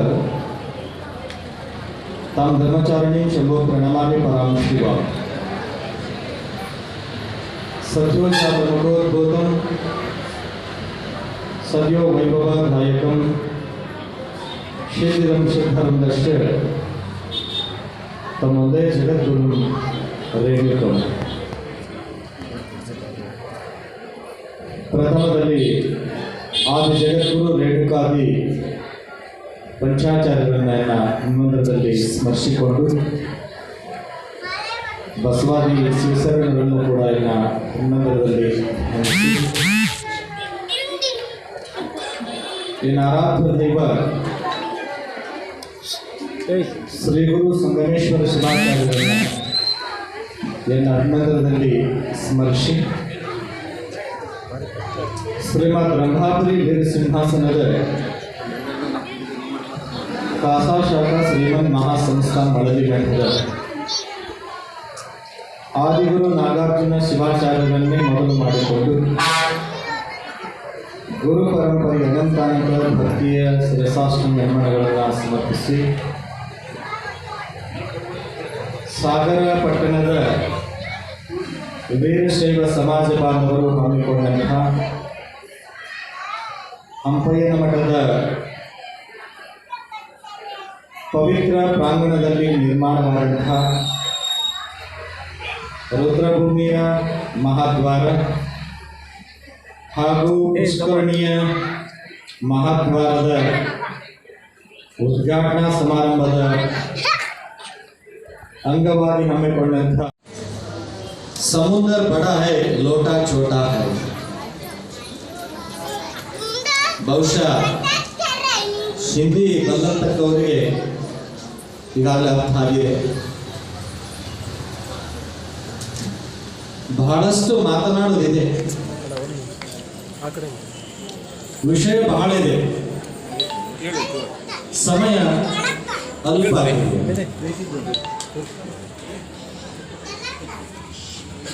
ಹಾಗಾಗಿ ಕಬೀರರ ಮಾತು ಇಲ್ಲಿ ಸತ್ಯವಾಗ್ತದೆ. ಸಮುದ್ರ ಬಡ ಹೈ ಲೋಟ ಚೋಟ ಹೈ. ಸಮುದ್ರ ಬಹಳ ದೊಡ್ಡದಿದೆ, ಆದರೆ ಕಬೀರ್ ದಾಸರು ಹೇಳಿದ ಹಾಗೆ ಲೋಟ ಚೋಟ ಹೈ ಅಂದ್ರೆ ಅವರು ಆ ಲೋಟವನ್ನು ಯಾವ್ದು ಹೋಲಿಸಿದಾರೆ ಅಂದ್ರೆ ಮನಸ್ಸಿಗೆ ಹೋಲಿಸಿದಾರೆ. ಲೋಟ ಚೋಟ ಹೈ. ಈಗಾಗಲೇ ದಾನಿಗಳವರ ಸಮರ್ಪಣಾ ಮನೋಭಾವದಿಂದ ಎರಡು ಮಹಾದ್ವಾರಗಳು ಅತ್ಯಂತ ಸುಂದರವಾಗಿ ಸಮಾಜಕ್ಕೆ ಮತ್ತು ಲೋಕಕ್ಕೆ ಅರ್ಪಣೆಯನ್ನು ಮಾಡಿದೆ. ಇದು ಒಂದು ಕಡೆ ಆದರೆ, ಇನ್ನೊಂದು ಕಡೆಗೆ ಸಮಾಜ ಮತ್ತು ಸಮಾಜ ಅಂದರೆ ಏನು? ಸಮಾಜ ಅಂದರೆ ಗುಂಪು ಅಂತ, ಗ್ರೂಪ್. ಇನ್ನು ಸಮಾಜ ಅಂದರೆ ಗುಂಪು, ಸಮಾಜ ಅಂದರೆ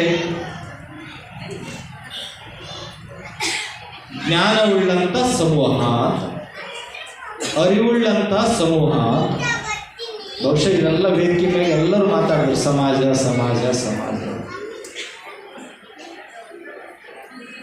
ಹಾಗಾಗಿ ಅರಿವುಳ್ಳಂಥ ಸಮೂಹಕ್ಕೆ ಸಮಾಜ ಕರೀತಾರೆ.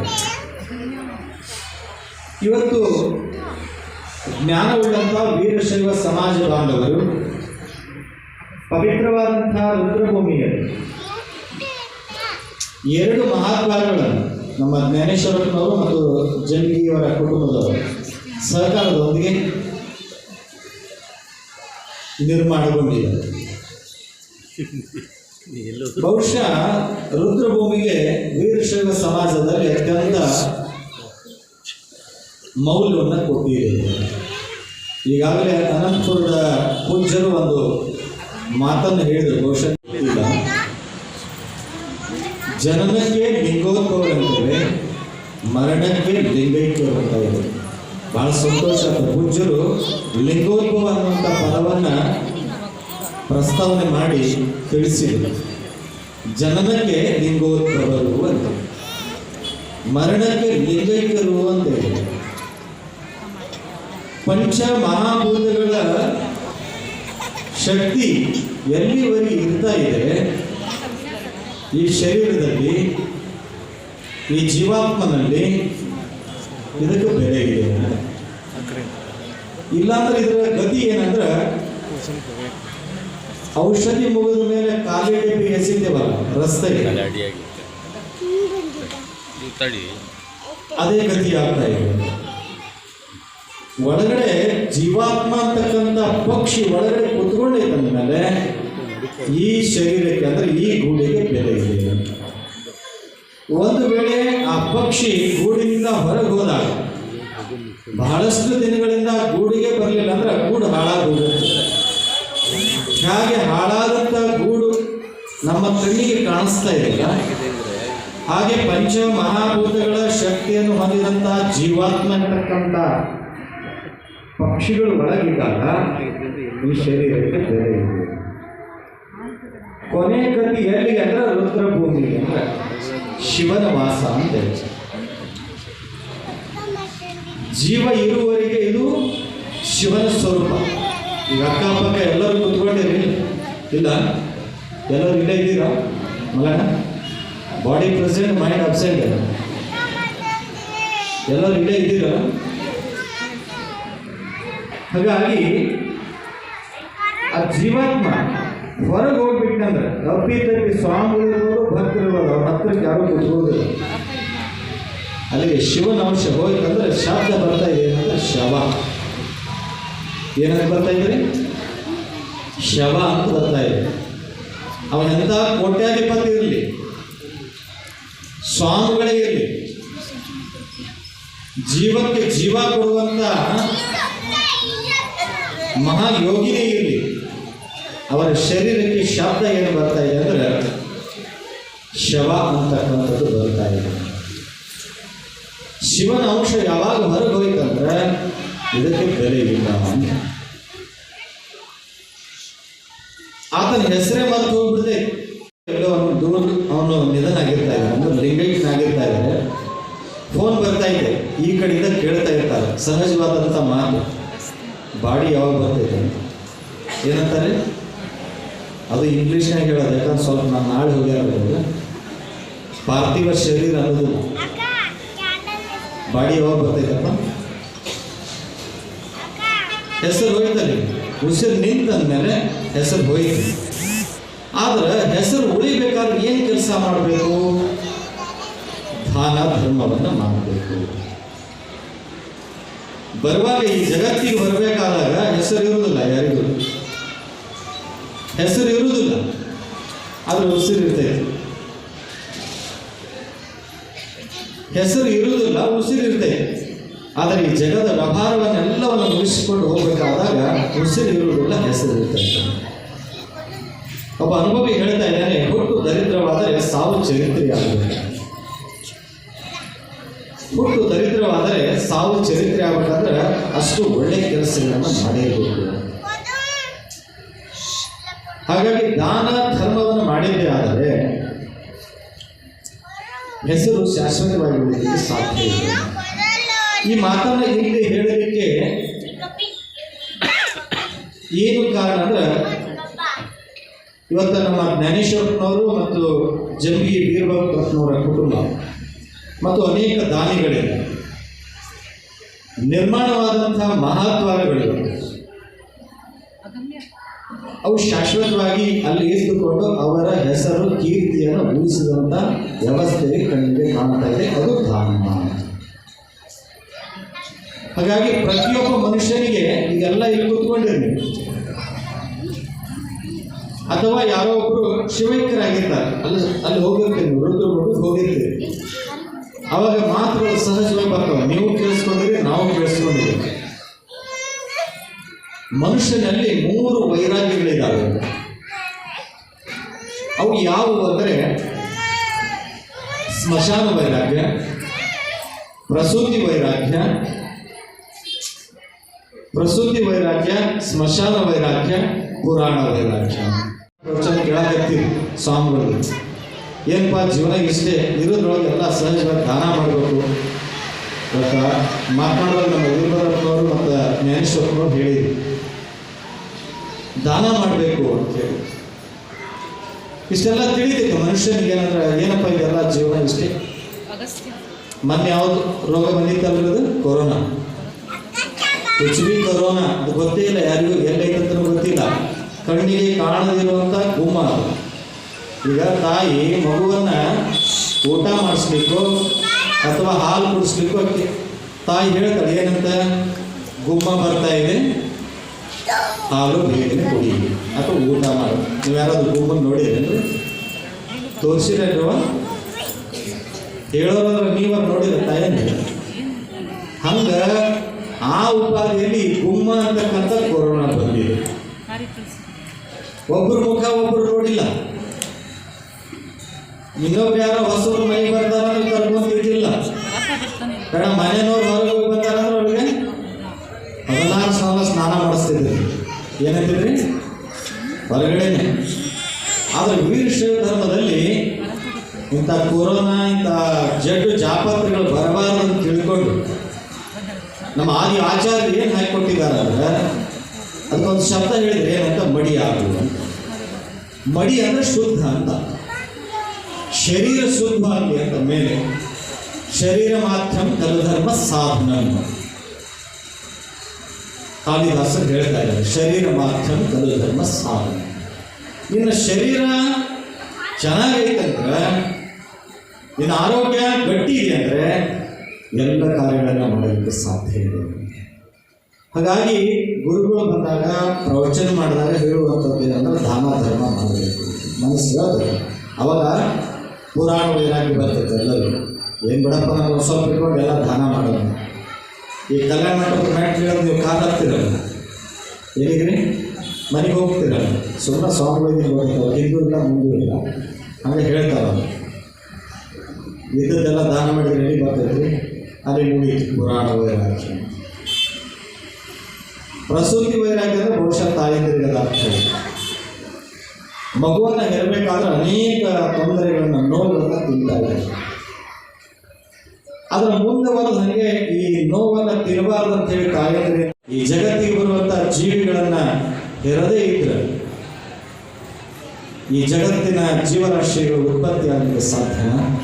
ಮಗು ಹೊರಗಡೆ ಬಂದ ತಕ್ಷಣ ಅಮ್ಮ ಅಥವಾ ಚೀರಿದಾಗ ಆ ನೋವೆಲ್ಲ ಮರೆತು ಹೋಗ್ಬಿಡ್ತಾರೆ ಮತ್ತು ನಿಯಮವನ್ನು ಪ್ರಪಂಚ ಮುಂದೆ ನಡೆಸ್ಕೊಂಡು ಹೋಗ್ತಾರೆ. ಇದು ಪ್ರಸೂತಿ ವೈರಾಗ್ಯ. ಇನ್ನು ಸ್ಮಶಾನ ವೈರಾಗ್ಯ ಇಲ್ಲಿವರೆಗೆ ನೀವೆಲ್ಲ ಕೇಳಿದ್ರಿ. ದೊಡ್ಡ ಸಾಹುಕಾರ ಇರ್ತಾನ, ಅಲ್ಲಿ ಸಮಾಧಿಯೊಳಗೆ ಕೂರಿಸ್ತಾರ, ಮುಗಿತೈತೆ, ಏನಪ್ಪ ಎಲ್ಲ ಬಿಟ್ಟು ಹೋದ, ಇಲ್ಲೇ ಉಳಿಯಿತು, ಇನ್ನೇನೈತೆ ನಾವು ದಾನ ಮಾಡೋ, ನಿಮಗೆ ದಾನ ಧರ್ಮ ಮಾಡೋ, ನೀವು ಒಯ್ದಿಲ್ಲ.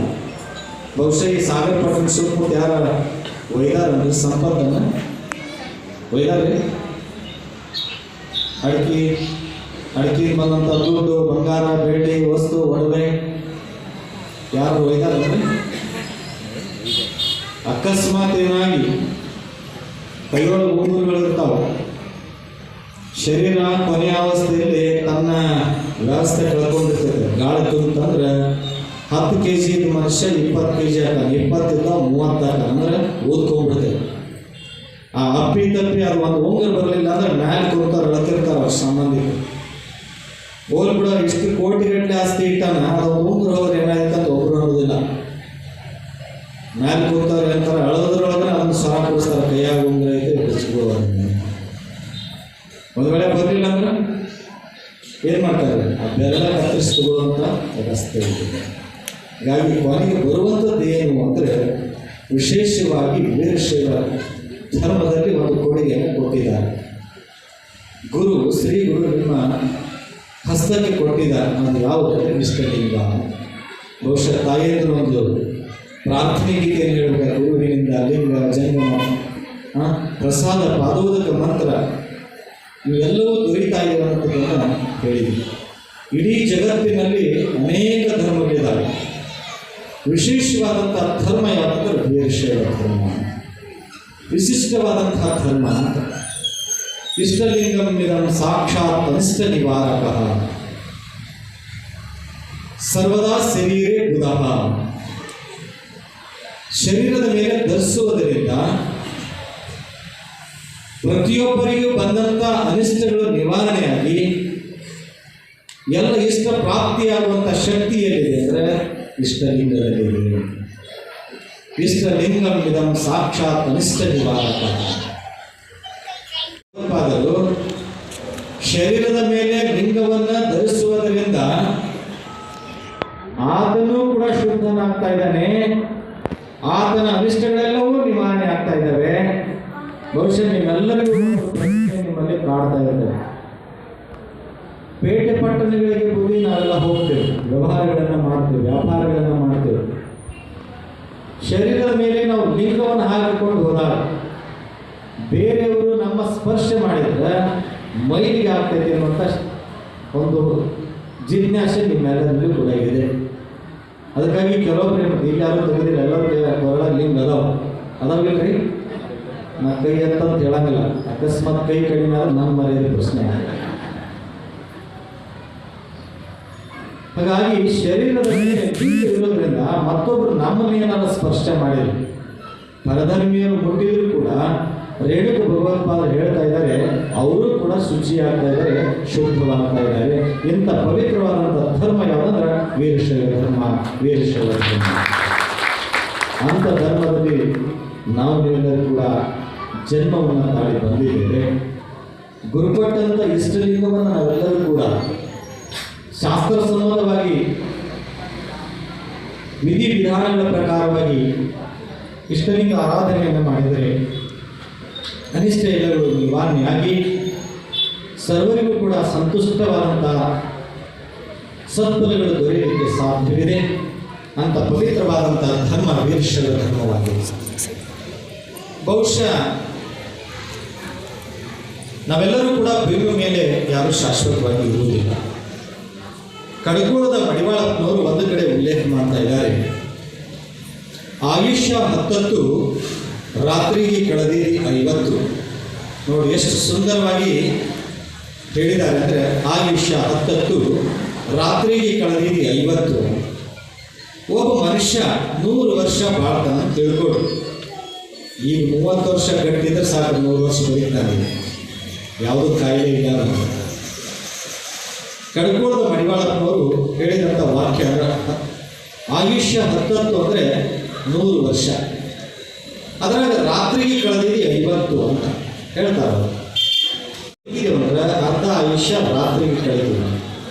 ಇನ್ನು ಮುಂದುವರೆದು ಹೇಳ್ತಾ ಇದ್ದಾರೆ, ಪ್ರಾಯಕ್ಕೆ 30 ಅಂತ. ಪ್ರಾಯಕ್ಕೆ ಅಂದ್ರೆ ಒಬ್ಬ ಮನುಷ್ಯ ಬೆಳೆದ ಮೇಲೆ ತನ್ನ ಜೀವನವನ್ನು ನಡೆಸುವಂಥ ವ್ಯವಸ್ಥೆ 30 ವರ್ಷ ಕಳೀತಾನೆ. ನಂತರದಲ್ಲಿ ಉಳಿಯುವ 20 ವರ್ಷ ಹೇಳ್ತಾ ಇದ್ದಾರೆ, ಪ್ರಾಯದ ಗಾಯಕ 20. ಪ್ರಾಯದ ಗಾಯಕ 20 ಅಂದ್ರೆ ಮಾಡಿದಂಥ ಎಲ್ಲ ಗುಂಡಾಂತರಗಳನ್ನು ಮುಚ್ಚಿ ಹಾಕೊಳ್ಳಿಕ್ಕೆ, ಪಾಪ ಪುಣ್ಯ ಕರ್ಮಗಳನ್ನು ಮುಚ್ಚಿ ಹಾಕಲಿಕ್ಕೆ 20 ವರ್ಷ. ಹಾಗೆ ಹೇಳ್ತಾ ಇದ್ದಾರೆ, ಶಿವನನ್ನು ನೆನೆಯುವುದು ಯಾವತ್ತು ಅಂತ. ಏನು ನೋಡ್ರಿ, ಅರ್ಧ ರಾತ್ರಿಗೆ ಹೋಯ್ತು, 30 ವರ್ಷ ಪ್ರಾಯಕ್ಕೆ ಹೋಯ್ತು, ಪ್ರಾಯದಲ್ಲಿ ಮಾಡಿದಂಥ ವ್ಯವಸ್ಥೆಯನ್ನು ಮುಚ್ಚಲಿಕ್ಕೆ 20 ವರ್ಷ ಹೋಯಿತು, ಅಲ್ಲಿ 50 ಆಯಿತು. ಹಾಗೆ ಕೊನೆಯದಾಗಿ ಒಂದು ಮಾತು ಹೇಳ್ತಾ ಇದ್ದಾರೆ, ವಾಯುಗಿಂತ ಹೊತ್ತು ಅಂತ. ವಾಯು ಅಂದರೆ ಪ್ರಾಣ, ಜೀವಾತ್ಮ. ಅದು ಯಾವಾಗ ಹೋಗ್ತೈತೋ ಗೊತ್ತಿಲ್ಲ. ಬಹುಶಃ ಇಷ್ಟೆಲ್ಲ ನಾವೆಲ್ಲ ಕುತ್ಕೊಂಡಿದ್ವಲ್ಲ, ಇಲ್ಲಿವರೆಗೆ ಕಳೆದಂಥ ಸಮಯ ಏನಿದೆ ಇದು ಅಮೃತಗಳಿಗೆ. ಈ ಮುಂದುವರೆದೆಲ್ಲ ಋಷಿಗಳಿಗೆ. ಯಾರು ಮನೆ ಮುಡ್ತಿರೋ ಗೊತ್ತಿಲ್ಲ, ಸ್ವಾಮಿಗಳು ಮಠ ಮುಡ್ತಾರೋ ಗೊತ್ತಿಲ್ಲ. ಅದಕ್ಕಾಗಿ ಕಡಕೋಳದ ಮಡಿವಾಳಪ್ಪನವರು ಎಷ್ಟು ಸುಂದರವಾಗಿ ಹೇಳಿದ್ದಾರೆ ಅಂದರೆ, ವಾಯು ಇಲ್ಲೋ ಹೊತ್ತು ಅಂತ. ಹಾಗಾಗಿ ಆ ವಾಯು ಹೊರಗೆ ಹೋಗೋದರೊಳಗಾಗಿನೇ, ಪ್ರಾಣ ಹೋಗುವುದರೊಳಗಾಗಿನೇ ಧರ್ಮದ ಕಾರ್ಯಗಳನ್ನು, ಸಮಾಜದ ಕಾರ್ಯಗಳನ್ನು, ಕೀರ್ತಿಶಾಲಿಯಾದಂಥ ಕಾರ್ಯಗಳನ್ನು ಈ ಜನ್ಮದಲ್ಲಿ ಮಾಡಿದ್ದೇ ಆದರೆ ನಿಜವಾಗಿಯೂ ಕೂಡ ವೀರಶೈವ ಧರ್ಮದಲ್ಲಿ ಹುಟ್ಟಿದ್ದು ಸಾರ್ಥಕವಾಗ್ತಾ ಎನ್ನುವಂಥ ಮಾತನ್ನು ಈ ಸಂದರ್ಭದಲ್ಲಿ ತಿಳಿಸಿ, ಬಹುಶಃ ಸಮಯ ಬಹಳ ಆಗ್ತಾ ಬರ್ತಾ ಇದೆ. ಆದರೆ ನೀವೆಲ್ಲ ಸುಮ್ಮ ಕೂತ್ಕೊಂಡು ನೋಡಿದರೆ ನನಗೆ ಮಾತನಾಡೋ ಸ್ವಭಾವ ಏನ್ರಿ, ನನಗೆ ಮಾತನಾಡುವ ಸ್ವಭಾವ. ಈಗ ಸಮಯದ ಅಭಾವ, ಯಾಕಂದ್ರೆ ಗುಂಡಾಲಿ 5 ಗಂಟೆವರೆಗೆ ಇರ್ತೀನಿ ಅಂದರೆ ಅದಕ್ಕೆ ಸವಾಲು ವಾಪಸ್ ಕೊಟ್ಟರು. 2 ಪ್ರತಿ ತಿಂಗಳ ಕರೀರಿ ಒಬ್ಬೊಬ್ಬ ಸ್ವಾಮಿಗಳು ಪರಿಸ್ಥಿತಿ. ಹಾಗಾಗಿ ವಾಯುವಿನ ವ್ಯವಸ್ಥೆಯಲ್ಲಿ, ನಮ್ಮ ಜೀವಾತ್ಮನ ವ್ಯವಸ್ಥೆಯಲ್ಲಿ ಇವೆಲ್ಲ ಹೀಗಿದ್ದು ನೋಡಿದ್ರೆ ಮಾತನಾಡೋ ಸ್ವಭಾವ. ಈಗ ಸಮಯದ ಅಭಾವ. ನಮ್ಮ ನಿಮ್ಮೆಲ್ಲರ ಮೇಲೆ ಶ್ರೀ ಜಗದ್ಗುರು ರೇಣುಕಾದಿ ಪಂಚಾಕ್ಷರ ಪ್ರಭಾವವನ್ನು ನಾವು ನೆನಪಿಡಬೇಕು. ಯಾಕೆಂದರೆ ಪಂಚಮಹಾಭೂತಗಳು ನಮ್ಮಲ್ಲಿದ್ದಾವೆ. ಪೃಥ್ವಿ, ಅಪು, ತೇಜು, ವಾಯು, ಆಕಾಶ. ಪೃಥ್ವಿ ಪ್ರತಿಯೊಬ್ಬರಲ್ಲಿ ಅಂಶ ಇದೆ. ಪೃಥ್ವಿ ಅಂಶ ಇದೆ ನಿಮ್ಮಲ್ಲಿ, ಭೂಮಿಯ ಅಂಶ ನಿಮ್ಮಲ್ಲಿ ಇದೆ ಶರೀರದಲ್ಲಿ. ಹೆಂಗ್ರಿ ಸ್ವಾಮಿಗಳ ನೀವು ಪ್ರಶ್ನೆ ಮಾಡ್ಬೋದು. ಈಗೆಲ್ಲ ವಿಜ್ಞಾನ ಯುಗ ಇದೆ, ನೀವಲ್ಲೇ ಕುತ್ಕೊಂಡಿರಲ್ಲ, ನಿಮ್ಮ ಕೈನೋ ಅಥವಾ ಏನೋ ಸ್ವಲ್ಪ ತಿಕ್ಕೊಡು, ಮತ್ತೊಬ್ಬರು ತಿಕ್ಬೇಡ್ರಿ ಅಂತ ಸ್ವಲ್ಪ ಹಿಂಗೆ ಸೇರಿ ನಾಲ್ರಿ ಮಣ್ಣಿನ ಅಂಶ ಬರ್ತಂದ್ರೆ ಚರ್ಮ ಚೆನ್ನಾಗಿದೆ ಅಂತ, ನಿಮ್ಮ ಸ್ಕಿನ್ನು ಒಳ್ಳೆಯದಿದೆ ಅಂತ. ಮಣ್ಣಿನ ಅಂಶ ಇರಲೇಬೇಕು, ಹಾಗಾಗಿ ಪೃಥ್ವಿ ಅಂಶ ಇದೆ. ಇನ್ನು ಎರಡನೇದು ಜಲತತ್ವ. ಜಲ ಬೆವರು ಅಂಶನೇ, ನೀರಿನ ಅಂಶ. ಬಹಳ ಉದ್ವೇಗ ಆದಾಗ ಅಥವಾ ಇಕ್ಕಟ್ಟಿನ ಪ್ರಸಂಗದಲ್ಲಿ ಇದ್ದಾಗ, ಜಾಸ್ತಿ ಸಮೂಹ ಇದ್ದಾಗ ಬೆವರು ಬರ್ತಾ ಇದೆ. ಹಾಗಾಗಿ ಜಲದ ಅಂಶ ಇದೆ, ಜಲತತ್ವ ಇದೆ. ಪ್ರತಿಯೊಬ್ಬರಲ್ಲಿ ಕೂಡ ಅಗ್ನಿ ಅಂಶ ಇದೆ. ಅಗ್ನಿ ಅಂಶ ಐತೆ ನಿಮ್ಮಲ್ಲಿ ಇಲ್ಲ? ಐತೆ ಇಲ್ಲ? ಇಲ್ಲ ಬಿಟ್ಟು ನೋಡ್ಕೊ, ಐತಿ ಬ್ಯಾಚ್ ಅದೇ ಇಲ್ಲ ಶಿವಾಯ ಅಕ್ಕಪಕ್ಕ ಯಾರು ಕೊಡುವುದೇ ಇಲ್ಲ. ಬ್ಯಾಚಗದಿರಿ ಇಲ್ಲ, ಅದು ಉಲ್ಟಾ ಆಗೈತ್ರಿ, ಯಾರು ಭಾಳ ತಿಳ್ಕೊಂಡಿಲ್ಲ. ಈಗ ಯಾರಾದರೂ ಜಾಸ್ತಿ ಮಾತಾಡಿದ್ರೆ ಹೇಳ್ತಿರ್ತಾರೆ ಕೆಲವೊಬ್ರು, ಸುಮ್ಮನೆ ನಾನು ತಲೆ ಬಿಸಿ ಮಾಡಬೇಡ. ಆದರೆ ಯಾವುದು ಬಿಸಿಯಾಗಿರಬೇಕು, ಯಾವುದು ತಂಪಾಗಿರ್ಬೇಕು ಅನ್ನೋದು ಇನ್ನೂ ನಮ್ಮವರಿಗೆ ತಿಳಿದಿಲ್ಲ. ತಲೆ ಯಾವಾಗಲೂ ತಂಪಾಗಿರಬೇಕು, ಹೊಟ್ಟೆ ಬೆಚ್ಚಗಾಗಿರ್ಬೇಕು. ಏನ್ರಿ ಹೇಳ್ತಾರಲ್ಲ ಲೋಕಾರೂಢಿಯಾಗಿ, ಆ ವ್ಯಕ್ತಿ ನೋಡಪ್ಪ ಕಲ್ಲು ತಿಂದು ಕಲ್ಲು ಕಲಿಸ್ತಾನ, ಎಷ್ಟು ಗಟ್ಟಿಯಾಗಿದ್ದಾನೆ ಅಂತ. ಹಾಗಾಗಿ ಅವನ ಪಚನ ಶಕ್ತಿ ಚೆನ್ನಾಗಿದೆ ಅಂತ. ಹಾಗಾಗಿ ಹೊಟ್ಟೆ ಬೆಚ್ಚಗಿರ್ಬೇಕು. ಪಚನ ಕ್ರಿಯೆಗೆ ಹೊಟ್ಟೆ ಮಸ್ತಕ ಏನಿದೆ ಅದು ತಂಪಾಗಿರ್ಬೇಕು. ಯಾಕೆಂದ್ರೆ ಒಳ್ಳೆಯ ವಿಚಾರಗಳನ್ನು ಕೇಳಲಿಕ್ಕೆ ಸಾಧ್ಯತೆ. ಹಾಗಾಗಿ ಪ್ರತಿಯೊಬ್ಬರಲ್ಲಿ ಅಗ್ನಿ ಅಂಶ ಇದೆ ಅಂತ. ಒಬ್ಬ ಹಿಂದಿ ಕವಿ ಹೇಳ್ತಾ ಇದ್ದಾನೆ, ಅಗ್ನಿ ಅಂಶವನ್ನು ಹೇಗೆ ಅಡಕಾಗಿಟ್ಟಿದ್ದಾನೆ ಭಗವಂತ. ತಿಲ್ಲ ಮೇಲೆ ತೈಲ ಮಗನ ತಿರ್ತಾ ಮನೆಗೆ, ಎಳ್ಳಿನಲ್ಲಿ ಎಣ್ಣೆ ಇದೆ, ಅದರ ಕಣ್ಣಿಗೆ ಕಾಣಿಸೋದಿಲ್ಲ. ಹಾಗೆ ಪರಮಾತ್ಮ ತನ್ನ ಅತ್ಯಂತ ಗೂಢ ಚೈತನ್ಯವಾಗಿ ಅವ್ಯಕ್ತನಾಗಿದ್ದಾನೆ ಪ್ರತಿಯೊಂದು ಜೀವರಾಶಿಯಲ್ಲಿ. ಹಾಗೆ ಅಗ್ನಿ ಅಂಶ ಪ್ರಕಟಿತ ಇದೆ. ಮತ್ತೊಂದು ಹೇಳ್ತಾ ಇದ್ದಾರೆ, दूध में की है मुझे में बुझता नहीं है. ಬಹುಶಃ ಈಗ ಹಾಲಿನಲ್ಲಿ ತುಪ್ಪ ಇದೆ ಅಂದರೆ ಯಾರು ನಂಬಲಿಕ್ಕೆ ಸಾಧ್ಯ ಇಲ್ಲ. ಹಾಲಿನಿಂದ ತುಪ್ಪವನ್ನು ತೆಗಿಬೇಕಾದ್ರೆ ಕಾಯಿಸಬೇಕು. ಕಾಯಿಸಿದ ನಂತರದಲ್ಲಿ ಹೆಪ್ಪು ಹಾಕಬೇಕು. ಹೆಪ್ಪು ಹಾಕಿದ ಮೇಲೆ ಮೊಸರು ಹಾಕ್ತದೆ. ಮೊಸರಿನಿಂದ ಮಜ್ಜಿಗೆ ಮಾಡಿ, ಮಜ್ಜಿಗೆಯಿಂದ ಬೆಣ್ಣೆ, ಬೆಣ್ಣೆಯಿಂದ ಬೆಣ್ಣೆ ಕಾಯಿಸಿದಾಗ ತುಪ್ಪ ಬರ್ತದೆ. ಹಾಗಾಗಿ ಭಗವಂತನ ಅಗ್ನಿ ಅಂಶ ಹಾಗಿದೆ ಅಂದರೆ ಅಷ್ಟು ನಿಗೂಢವಾಗಿದೆ. ಹಾಲಿನೊಳಗೆ ತುಪ್ಪ ಇದೆ ಅಂದರೆ ವಾಸನೆಯೂ ಬರೋದಿಲ್ಲ, ಕಣ್ಣಿಗೂ ಕಾಣೋದಿಲ್ಲ. ಹಾಗೆ ಅಗ್ನಿ ಅಂಶ ಬರುತ್ತೆ. ಮುಜೆ ಮೇತು ಹೇ ಸಮಜ್ ಆತ ನನಗೆ. ಪ್ರತಿಯೊಬ್ಬರಲ್ಲಿ ಗೂಢ ಚೈತನ್ಯಾತ್ಮಕವಾಗಿ ಅಗ್ನಿ ಅಂಶದೊಂದಿಗೆ ಪರಮಾತ್ಮ ಅಡಕವಾಗಿದ್ದಾನೆ. ಆದರೆ ಯಾರಿಗೂ ಕಂಡಿಲ್ಲ. ಯಾಕೆ ಕಂಡಿಲ್ಲ ಅಂದ್ರೆ, ಇನ್ನೊಬ್ಬ ಅನುಭವಿ ಹೇಳ್ತಾ ಇದ್ದಾನೆ, ಕಬ್ಬಿನ ಮೇಲೆ ಜೇನು ಇಟ್ಟಿತ್ತು, ಆದರೆ ಒಂದನ್ನೊಂದು ಸಿಹಿಯನ್ನು ಅರಿಯಬಹುದು. ಈ ಬಹುಶಃ ಕಬ್ಬು ಮತ್ತು ಜೇನುತುಪ್ಪ ಅಂದ್ರೆ ಭಾಳ ಜನಕ್ಕೆ ಸಿಹಿ ಅನ್ನೋದು ಕಹಿನೇ ಆಗಿದೆ. ಯಾಕ್ರಿ? ಸ್ಟಾಕ್ ಇದೆ, ಶುಗರ್ ಸ್ಟಾಕ್ ಇದೆ. ನಾವು ಮಠಕ್ಕೆ ಬಂದಾಗ ಯಾರ್ಯಾರು ಪ್ರಸಾದ ಬೇಡ ಒಂದೇ ಕಾಲ ಕೊಡ್ರಿ. ಯಾಕೆ ಆ ವಾಕ್ಯವನ್ನು ಅನುಭವ ಹೇಳಿದಾರಂದ್ರೆ, ಕಬ್ಬು ಸಿಹಿ ಇದೆ, ಜೇನು ಸಿಹಿ ಇದೆ, ಆದರೆ ಒಂದನ್ನೊಂದು ಅರಿಯವು ಅಂತ. ಹಾಗೆ ಅನುಭವಿಗಳು ಒಂದು ಕಡೆ ಹೇಳ್ತಾ ಇದ್ದಾರೆ, ಜ್ಞಾನ ಮತ್ತು ಅಜ್ಞಾನ ಅಲ್ಲೇ ಅಡಕವಾಗಿದೆ, ಪರಮಾತ್ಮ ಮತ್ತು ಜೀವಾತ್ಮನಲ್ಲಿ ಅಡಕವಾಗಿದೆ. ಇವೆರಡರ ಮಧ್ಯದಲ್ಲಿ ಅಜ್ಞಾನವೆಂಬ ಪರದೆ ಬಂದಿದೆ. ಹಾಗಾಗಿ ಜ್ಞಾನದ ಬೆಳಕು ಒಳಗೆ ಕಾಣಿಸ್ತಾ ಇಲ್ಲ. ಕಬ್ಬಿನ ಸಿಬಿಕೆ ಮತ್ತು ಜೇನಿನ ಒಟ್ಟು ಎರಡೂ ಸಂಬಂಧ ಮೇಲ್ಗಡೆ ಇರೋದ್ರಿಂದ ಅವೆರಡೂ ಸೇರಿದಾಗ ಸಮರಸವಾಗ್ತಾ ಇದ್ದಾವೆ. ಹಾಗೆ ಜೀವಾತ್ಮ ಮತ್ತು ಪರಮಾತ್ಮ ಒಂದೇ ಕಡೆ ನಿಗೂಢವಾಗಿದ್ದಾರೆ. ಹೇಗೆಂದರೆ ಅಗ್ನಿ ಅಂಶ ಒಳಗಡೆ ಇದೆ, ಅದು ಯಾರಿಗೂ ಕೂಡ ಕಂಡಿಲ್ಲ. ಹಾಗಾಗಿ ಅಗ್ನಿ ಅಂಶ ಪ್ರತಿಯೊಬ್ಬರಲ್ಲಿ ಕೂಡ ಇದೆ ಅಂತ. ಅದನ್ನೇ ಕಬೀರ್ ಹೇಳ್ತಾ ಇದ್ದಾರೆ, ಅಂಗಮೇ ಅಂಗಾರ ಹೈ ಜಸ್ಮೆ ಜಲ್ತಾ ನಹಿ ಹೈ. ಶರೀರದಲ್ಲಿ ಬೆಂಕಿ ಅಂದ್ರೆ ಅಗ್ನಿ ಅಂಶ ಇದೆ. ಆ ಅಗ್ನಿ ಅಂಶ ಐತಂದ್ರೂ ಕೂಡ ಯಾರೂ ಸುಟ್ಕೊಂಡು ಬೂದಿ ಆಗಿಲ್ಲ, ಭಸ್ಮ ಆಗಿಲ್ಲ. ನೋಡು, ಅವನು ಎಷ್ಟು ಸೂಕ್ಷ್ಮವಾಗಿ ಪಂಚಭೂತಗಳನ್ನ ಅಳವಡಿಸಿದ್ದಾನೆ. ಯಾರೂ ಕೂಡ ಭಸ್ಮವಾಗಿಲ್ಲ, ಯಾರೂ ಬೂದಿಯಾಗಿ ಹೋಗಿಲ್ಲ. ಅಂಗಮೇ ಅಂಗಾರ ಹೈ ಜಸ್ಮೆ ಜಲ್ತಾ ನಹಿ ಹೈ. ಹಾಗೆ ಅಗ್ನಿ ಅಂಶ ನಿಗೂಢವಾಗಿದೆ, ಪಂಚಭೂತಗಳಲ್ಲಿ ಒಂದಾಗಿದೆ. ಇನ್ನು ವಾಯು, ಗಾಳಿ, ಶ್ವಾಸ. ಈ ಮೊನ್ನೆ ಬಂದ ರೋಗ ಏನಂದ್ರೆ ಶ್ವಾಸನೇ ಕಟ್ಟಾಗಿ ಎಳೆಯುವಂಥ ಆಮ್ಲಜನಕವೇ ಕಟ್ಟಾಗಿ ಬಹಳ ಜನ ಹೋದರು, ಇನ್ನು ಕೆಲವರು ಭಯದಿಂದ ಹೋದರು. ಹಾಗಾಗಿ ವಾಯು ಅಂಶನೂ ಕೂಡ ಇದೆ. ಅಕಸ್ಮಾತ್ ಆಗಿ ಹೊರಗೆ ಹೋದಂಥ ವಾಯು ಹೊರಗೆ ಹೋಗ್ಬಿಡ್ತಂದ್ರೆ ಇದ್ದವ್ರ ಗತಿ ಏನು? ಶಿವಾಯನ ಬಾಜು ಯಾರೋದೇ ಇಲ್ಲ, ಶಿವ ಹೋಗಿ ಶವ ಆಗ್ತದೆ. ಹಾಗಾಗಿ ಕೊನೆಯದಾದಂಥದ್ದು ಯಾವುದು ಅಂದರೆ ಜ್ಞಾನ. ಪ್ರತಿಯೊಬ್ಬರಲ್ಲಿ ಕೂಡ ಅತ್ಯಂತ ಅವಶ್ಯವಾಗಿ ಇರುವಂಥದ್ದು ಆಕಾಶ ತತ್ವದ ಶಕ್ತಿ ಯಾವುದಂದರೆ ಜ್ಞಾನ, ಪರಿಪಕ್ವತೆ ಅಂತ. ಒಂದು ಮಾವಿನ ಮರದಲ್ಲಿ ಹಣ್ಣು ಹಳದಿಯಾಗಿರ್ತಾ ಇದೆ, ಹಸಿರಾದಂಥ ಕಾಯಿ ಹೊಡಿತಾ ಇದೆ. ಮಾಗಿದಂಥ ಹಣ್ಣು ಪರಿಪಕ್ವತೆಯ ಸಂಕೇತ ಯಾವುದು ಅಂದರೆ ಹಳದಿ.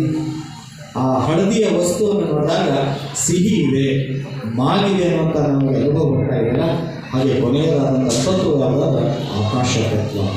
ಹಾಗಾಗಿ ಪಂಚ ಮಹಾಭೂತಗಳ ಶರೀರವನ್ನು ನಿರ್ಮಾಣ ಮಾಡಿ ನಿಗೂಢವಾಗಿದ್ದಂಥ ಶಕ್ತಿ ಯಾರಿದೆ ಅಂದರೆ ಭಗವಂತನಿಗಿದೆ. ಹಾಗಾಗಿ ಭಗವಂತನ ಹೆಸರಿನ ಮೇಲೆ ಬಹುಶಃ ರುದ್ರಭೂಮಿಗೆ ಹೋಗಬೇಕಾದ್ರೆ ಶಿವನ ಒಂದು ಮೂರ್ತಿ ಇವತ್ತು ಇದೆ. ನೋಡಿದರೆ ನೀವೆಲ್ಲ ಬಂದಿದ್ದೀರಿ, ಅಲ್ಲಿ ಶಿವ ಇದ್ದಾನೆ. ಪಂಚಮಹಾಭೂತಗಳ ತತ್ವದ ಒಡೆಯಾದ ಶಿವ ಪರಮಾತ್ಮ ಶಿವನೂ ಇದ್ದಾನೆ. ನಮ್ಮನ್ನೆಲ್ಲರನ್ನ ರಕ್ಷಣೆ ಮಾಡಲಿಕ್ಕೆ ಭದ್ರಕಾಳಿ ರಮಣ ವೀರಭದ್ರ ಸ್ವಾಮಿ ಬಹಳ ಮಾರ್ಮಿಕವಾಗಿ ಜೋಡಿಸಿದ್ದಾರೆ. ರುದ್ರಭೂಮಿಗೆ ಶಿವನನ್ನು, ಆ ಪುಷ್ಕರಣಿಗೆ ವೀರಭದ್ರ ಸ್ವಾಮಿಯನ್ನು. ಬಹುಶಃ ನಮ್ಮ ಸಮಾಜ ಬಾಂಧವರು ಅತ್ಯಂತ ಚತುರ್ಥ ಬುದ್ಧಿ ಉಳ್ಳವರಿದ್ದಾರೆ ಅಂತ. ಎಲ್ಲಿ ಯಾವುದನ್ನು ಜೋಡಿಸಬೇಕು ಅನ್ನೋದನ್ನು ಬಹಳ ಸಂತೋಷ. ಅಂದರೆ ಒಂದು ಕಡೆ ಪರಮಾತ್ಮ, ಇನ್ನೊಂದು ಕಡೆಗೆ ರಕ್ಷಣೆಗಾಗಿ ವೀರಭದ್ರ ಸ್ವಾಮಿ. ಜಗತ್ತಿನಲ್ಲಿ ಎಲ್ಲ ದೇವರುಗಳಲ್ಲಿ ಅತ್ಯಂತ ವಿಶಿಷ್ಟ ಯಾವುದಂದ್ರೆ ವೀರಭದ್ರ ಸ್ವಾಮಿ. ಸಣ್ಣದೊಂದು ನಾಚಿಕೆ ಮುಳ್ಳು ತೋಟದಲ್ಲಿ ಹೋದಾಗ ತಾಯಿತಂದ್ರೆ ಸುಮಾರು ರಕ್ತ ಬರ್ತಾ ಇದೆ. ಆತನ ಹೆಸರಿನಲ್ಲಿ ಕೂಕಳವನ್ನು ಮಾಡಿ ಪುರುವಂತರು ಶಸ್ತ್ರಗಳನ್ನು ಹಾಕೊತಾರೆ. ಅಲ್ಲಿ ಏನು ಇರುವುದಲ್ಲ, ಒಂದು ಭಸ್ಮದ ಗಟ್ಟಿ ಗುರುವಿನ ಪಾದೋದಲ್ಲ. ಶಸ್ತ್ರ ಹಾಕಿದ ಮೇಲೆ ಭಸ್ಮ ಹಚ್ಚಿ ಒಂದು ಪಾದೋದಕ್ಕೆ ಹಾಕಿದರೆ ಆ ಕಲೆನೂ ಕೂಡ ಇಲ್ಲ ಅಂತ ಕಾರ್ಮಿಕ ಪುರುಷನನ್ನು ಕೂಡ ಇವತ್ತು ಪುಷ್ಕರಣಿಯ ಮಹಾದ್ವಾರಕ್ಕೆ ಪ್ರತಿಷ್ಠಾಪಿಸಿ ಅಲ್ಲಿ ಸೇರಿಸನ್ನು ತಂದು ಕೊಟ್ಟಿದ್ದೀರಿ. ಹಾಗಾಗಿ ಇವತ್ತು ಪರಿಪೂರ್ಣವಾದಂಥ 2 ಮಹಾದ್ವಾರಗಳಲ್ಲಿ ನಿರ್ಮಾಣ ಮಾಡಿದ್ದಾರೆ. ಒಂದು ಕಡೆ ಅಣ್ಣ ಬಸವಣ್ಣನವರದು, ಇನ್ನೊಂದು ಕಡೆಗೆ ಲಿಂಗೋದ್ಭವ ರೇಣುಕರದು, ಮತ್ತು ಪರಮಾತ್ಮ ಪಂಚಭೂತಗಳ ಒಡೆಯನನ್ನ ಭದ್ರಕಾಳಿ ರಮಣ ವೀರಭದ್ರ ಮಹಾಸ್ವಾಮಿಯ, ಮತ್ತು ಅದರ ಜೊತೆಗೆ ಹಂಪೈನ ಮಠದ ಗುರುಗಳ ಗದಿಯೂ ಕೂಡ ಇದೆ. ನೀವೆಲ್ಲ ಬಹುಶಃ ದೀಪವನ್ನು ಹಚ್ಚಿ ಬಂದಿದ್ದೀರಿ. ದೀಪ ಅಂದರೆ ಜ್ಞಾನ ಅಂತ, ಜ್ಞಾನ ಜ್ಯೋತಿ ಅಂತ. ಹಾಗಾಗಿ ದೀಪ ಮತ್ತು ಗುರುವಿಗೂ ಅತ್ಯಂತ ಸಾಮ್ಯ ಇದೆ, ಸಂಬಂಧ ಇದೆ. ಶ್ರೀ ಗುರುವಿಗೆ ನೀವೆಲ್ಲರೂ ಕೂಡ ವರ್ಣನೆಯನ್ನು ಮಾಡಬೇಕಾದಾಗ, ಸ್ಮರಣೆ ಮಾಡಬೇಕಾದಾಗ ಜ್ಞಾನಮೂರ್ತಿ, ಜ್ಞಾನಜ್ಯೋತಿ, ಭವರೋಗ ವೈದ್ಯ, ಹೀಗೆ ಅನೇಕ ಉಪಮೆಗಳನ್ನು ಕೊಡದ ಗುರುವನ್ನು ಸ್ಮರಿಸ್ತಾ ಇದ್ದೀವಿ. ಅಂಧಕಾರವನ್ನು ಹೊರದೋಡಿಸುವಂಥ ಶಕ್ತಿ ಶ್ರೀ ಗುರುವಿನಲ್ಲಿದೆ. ಭೌತಿಕ ಕತ್ತಲನ್ನು ಹೊರದೋಡಿಸುವಂಥ ಶಕ್ತಿ ಆ ಜ್ಞಾನ ಜ್ಯೋತಿಯಲ್ಲಿದೆ. ಅಂತ ಜ್ಞಾನ ಜ್ಯೋತಿಯಲ್ಲೂ ಕೂಡ ಇವತ್ತು ನೀವು ಕಾರ್ತಿಕ ಮಾಸದಲ್ಲಿ ನೀವೆಲ್ಲರೂ ಬೆಳೆದಿದ್ದೀರಿ. ನಿಮ್ಮೆಲ್ಲರ ಬದುಕು ಜ್ಞಾನ ಜ್ಯೋತಿ ಹಾಗೆ ಬೆಳೆದುಕೊಂಡು ಬರಲಿ ಅಂತೇಳಿ ಹಾರೈಸಿ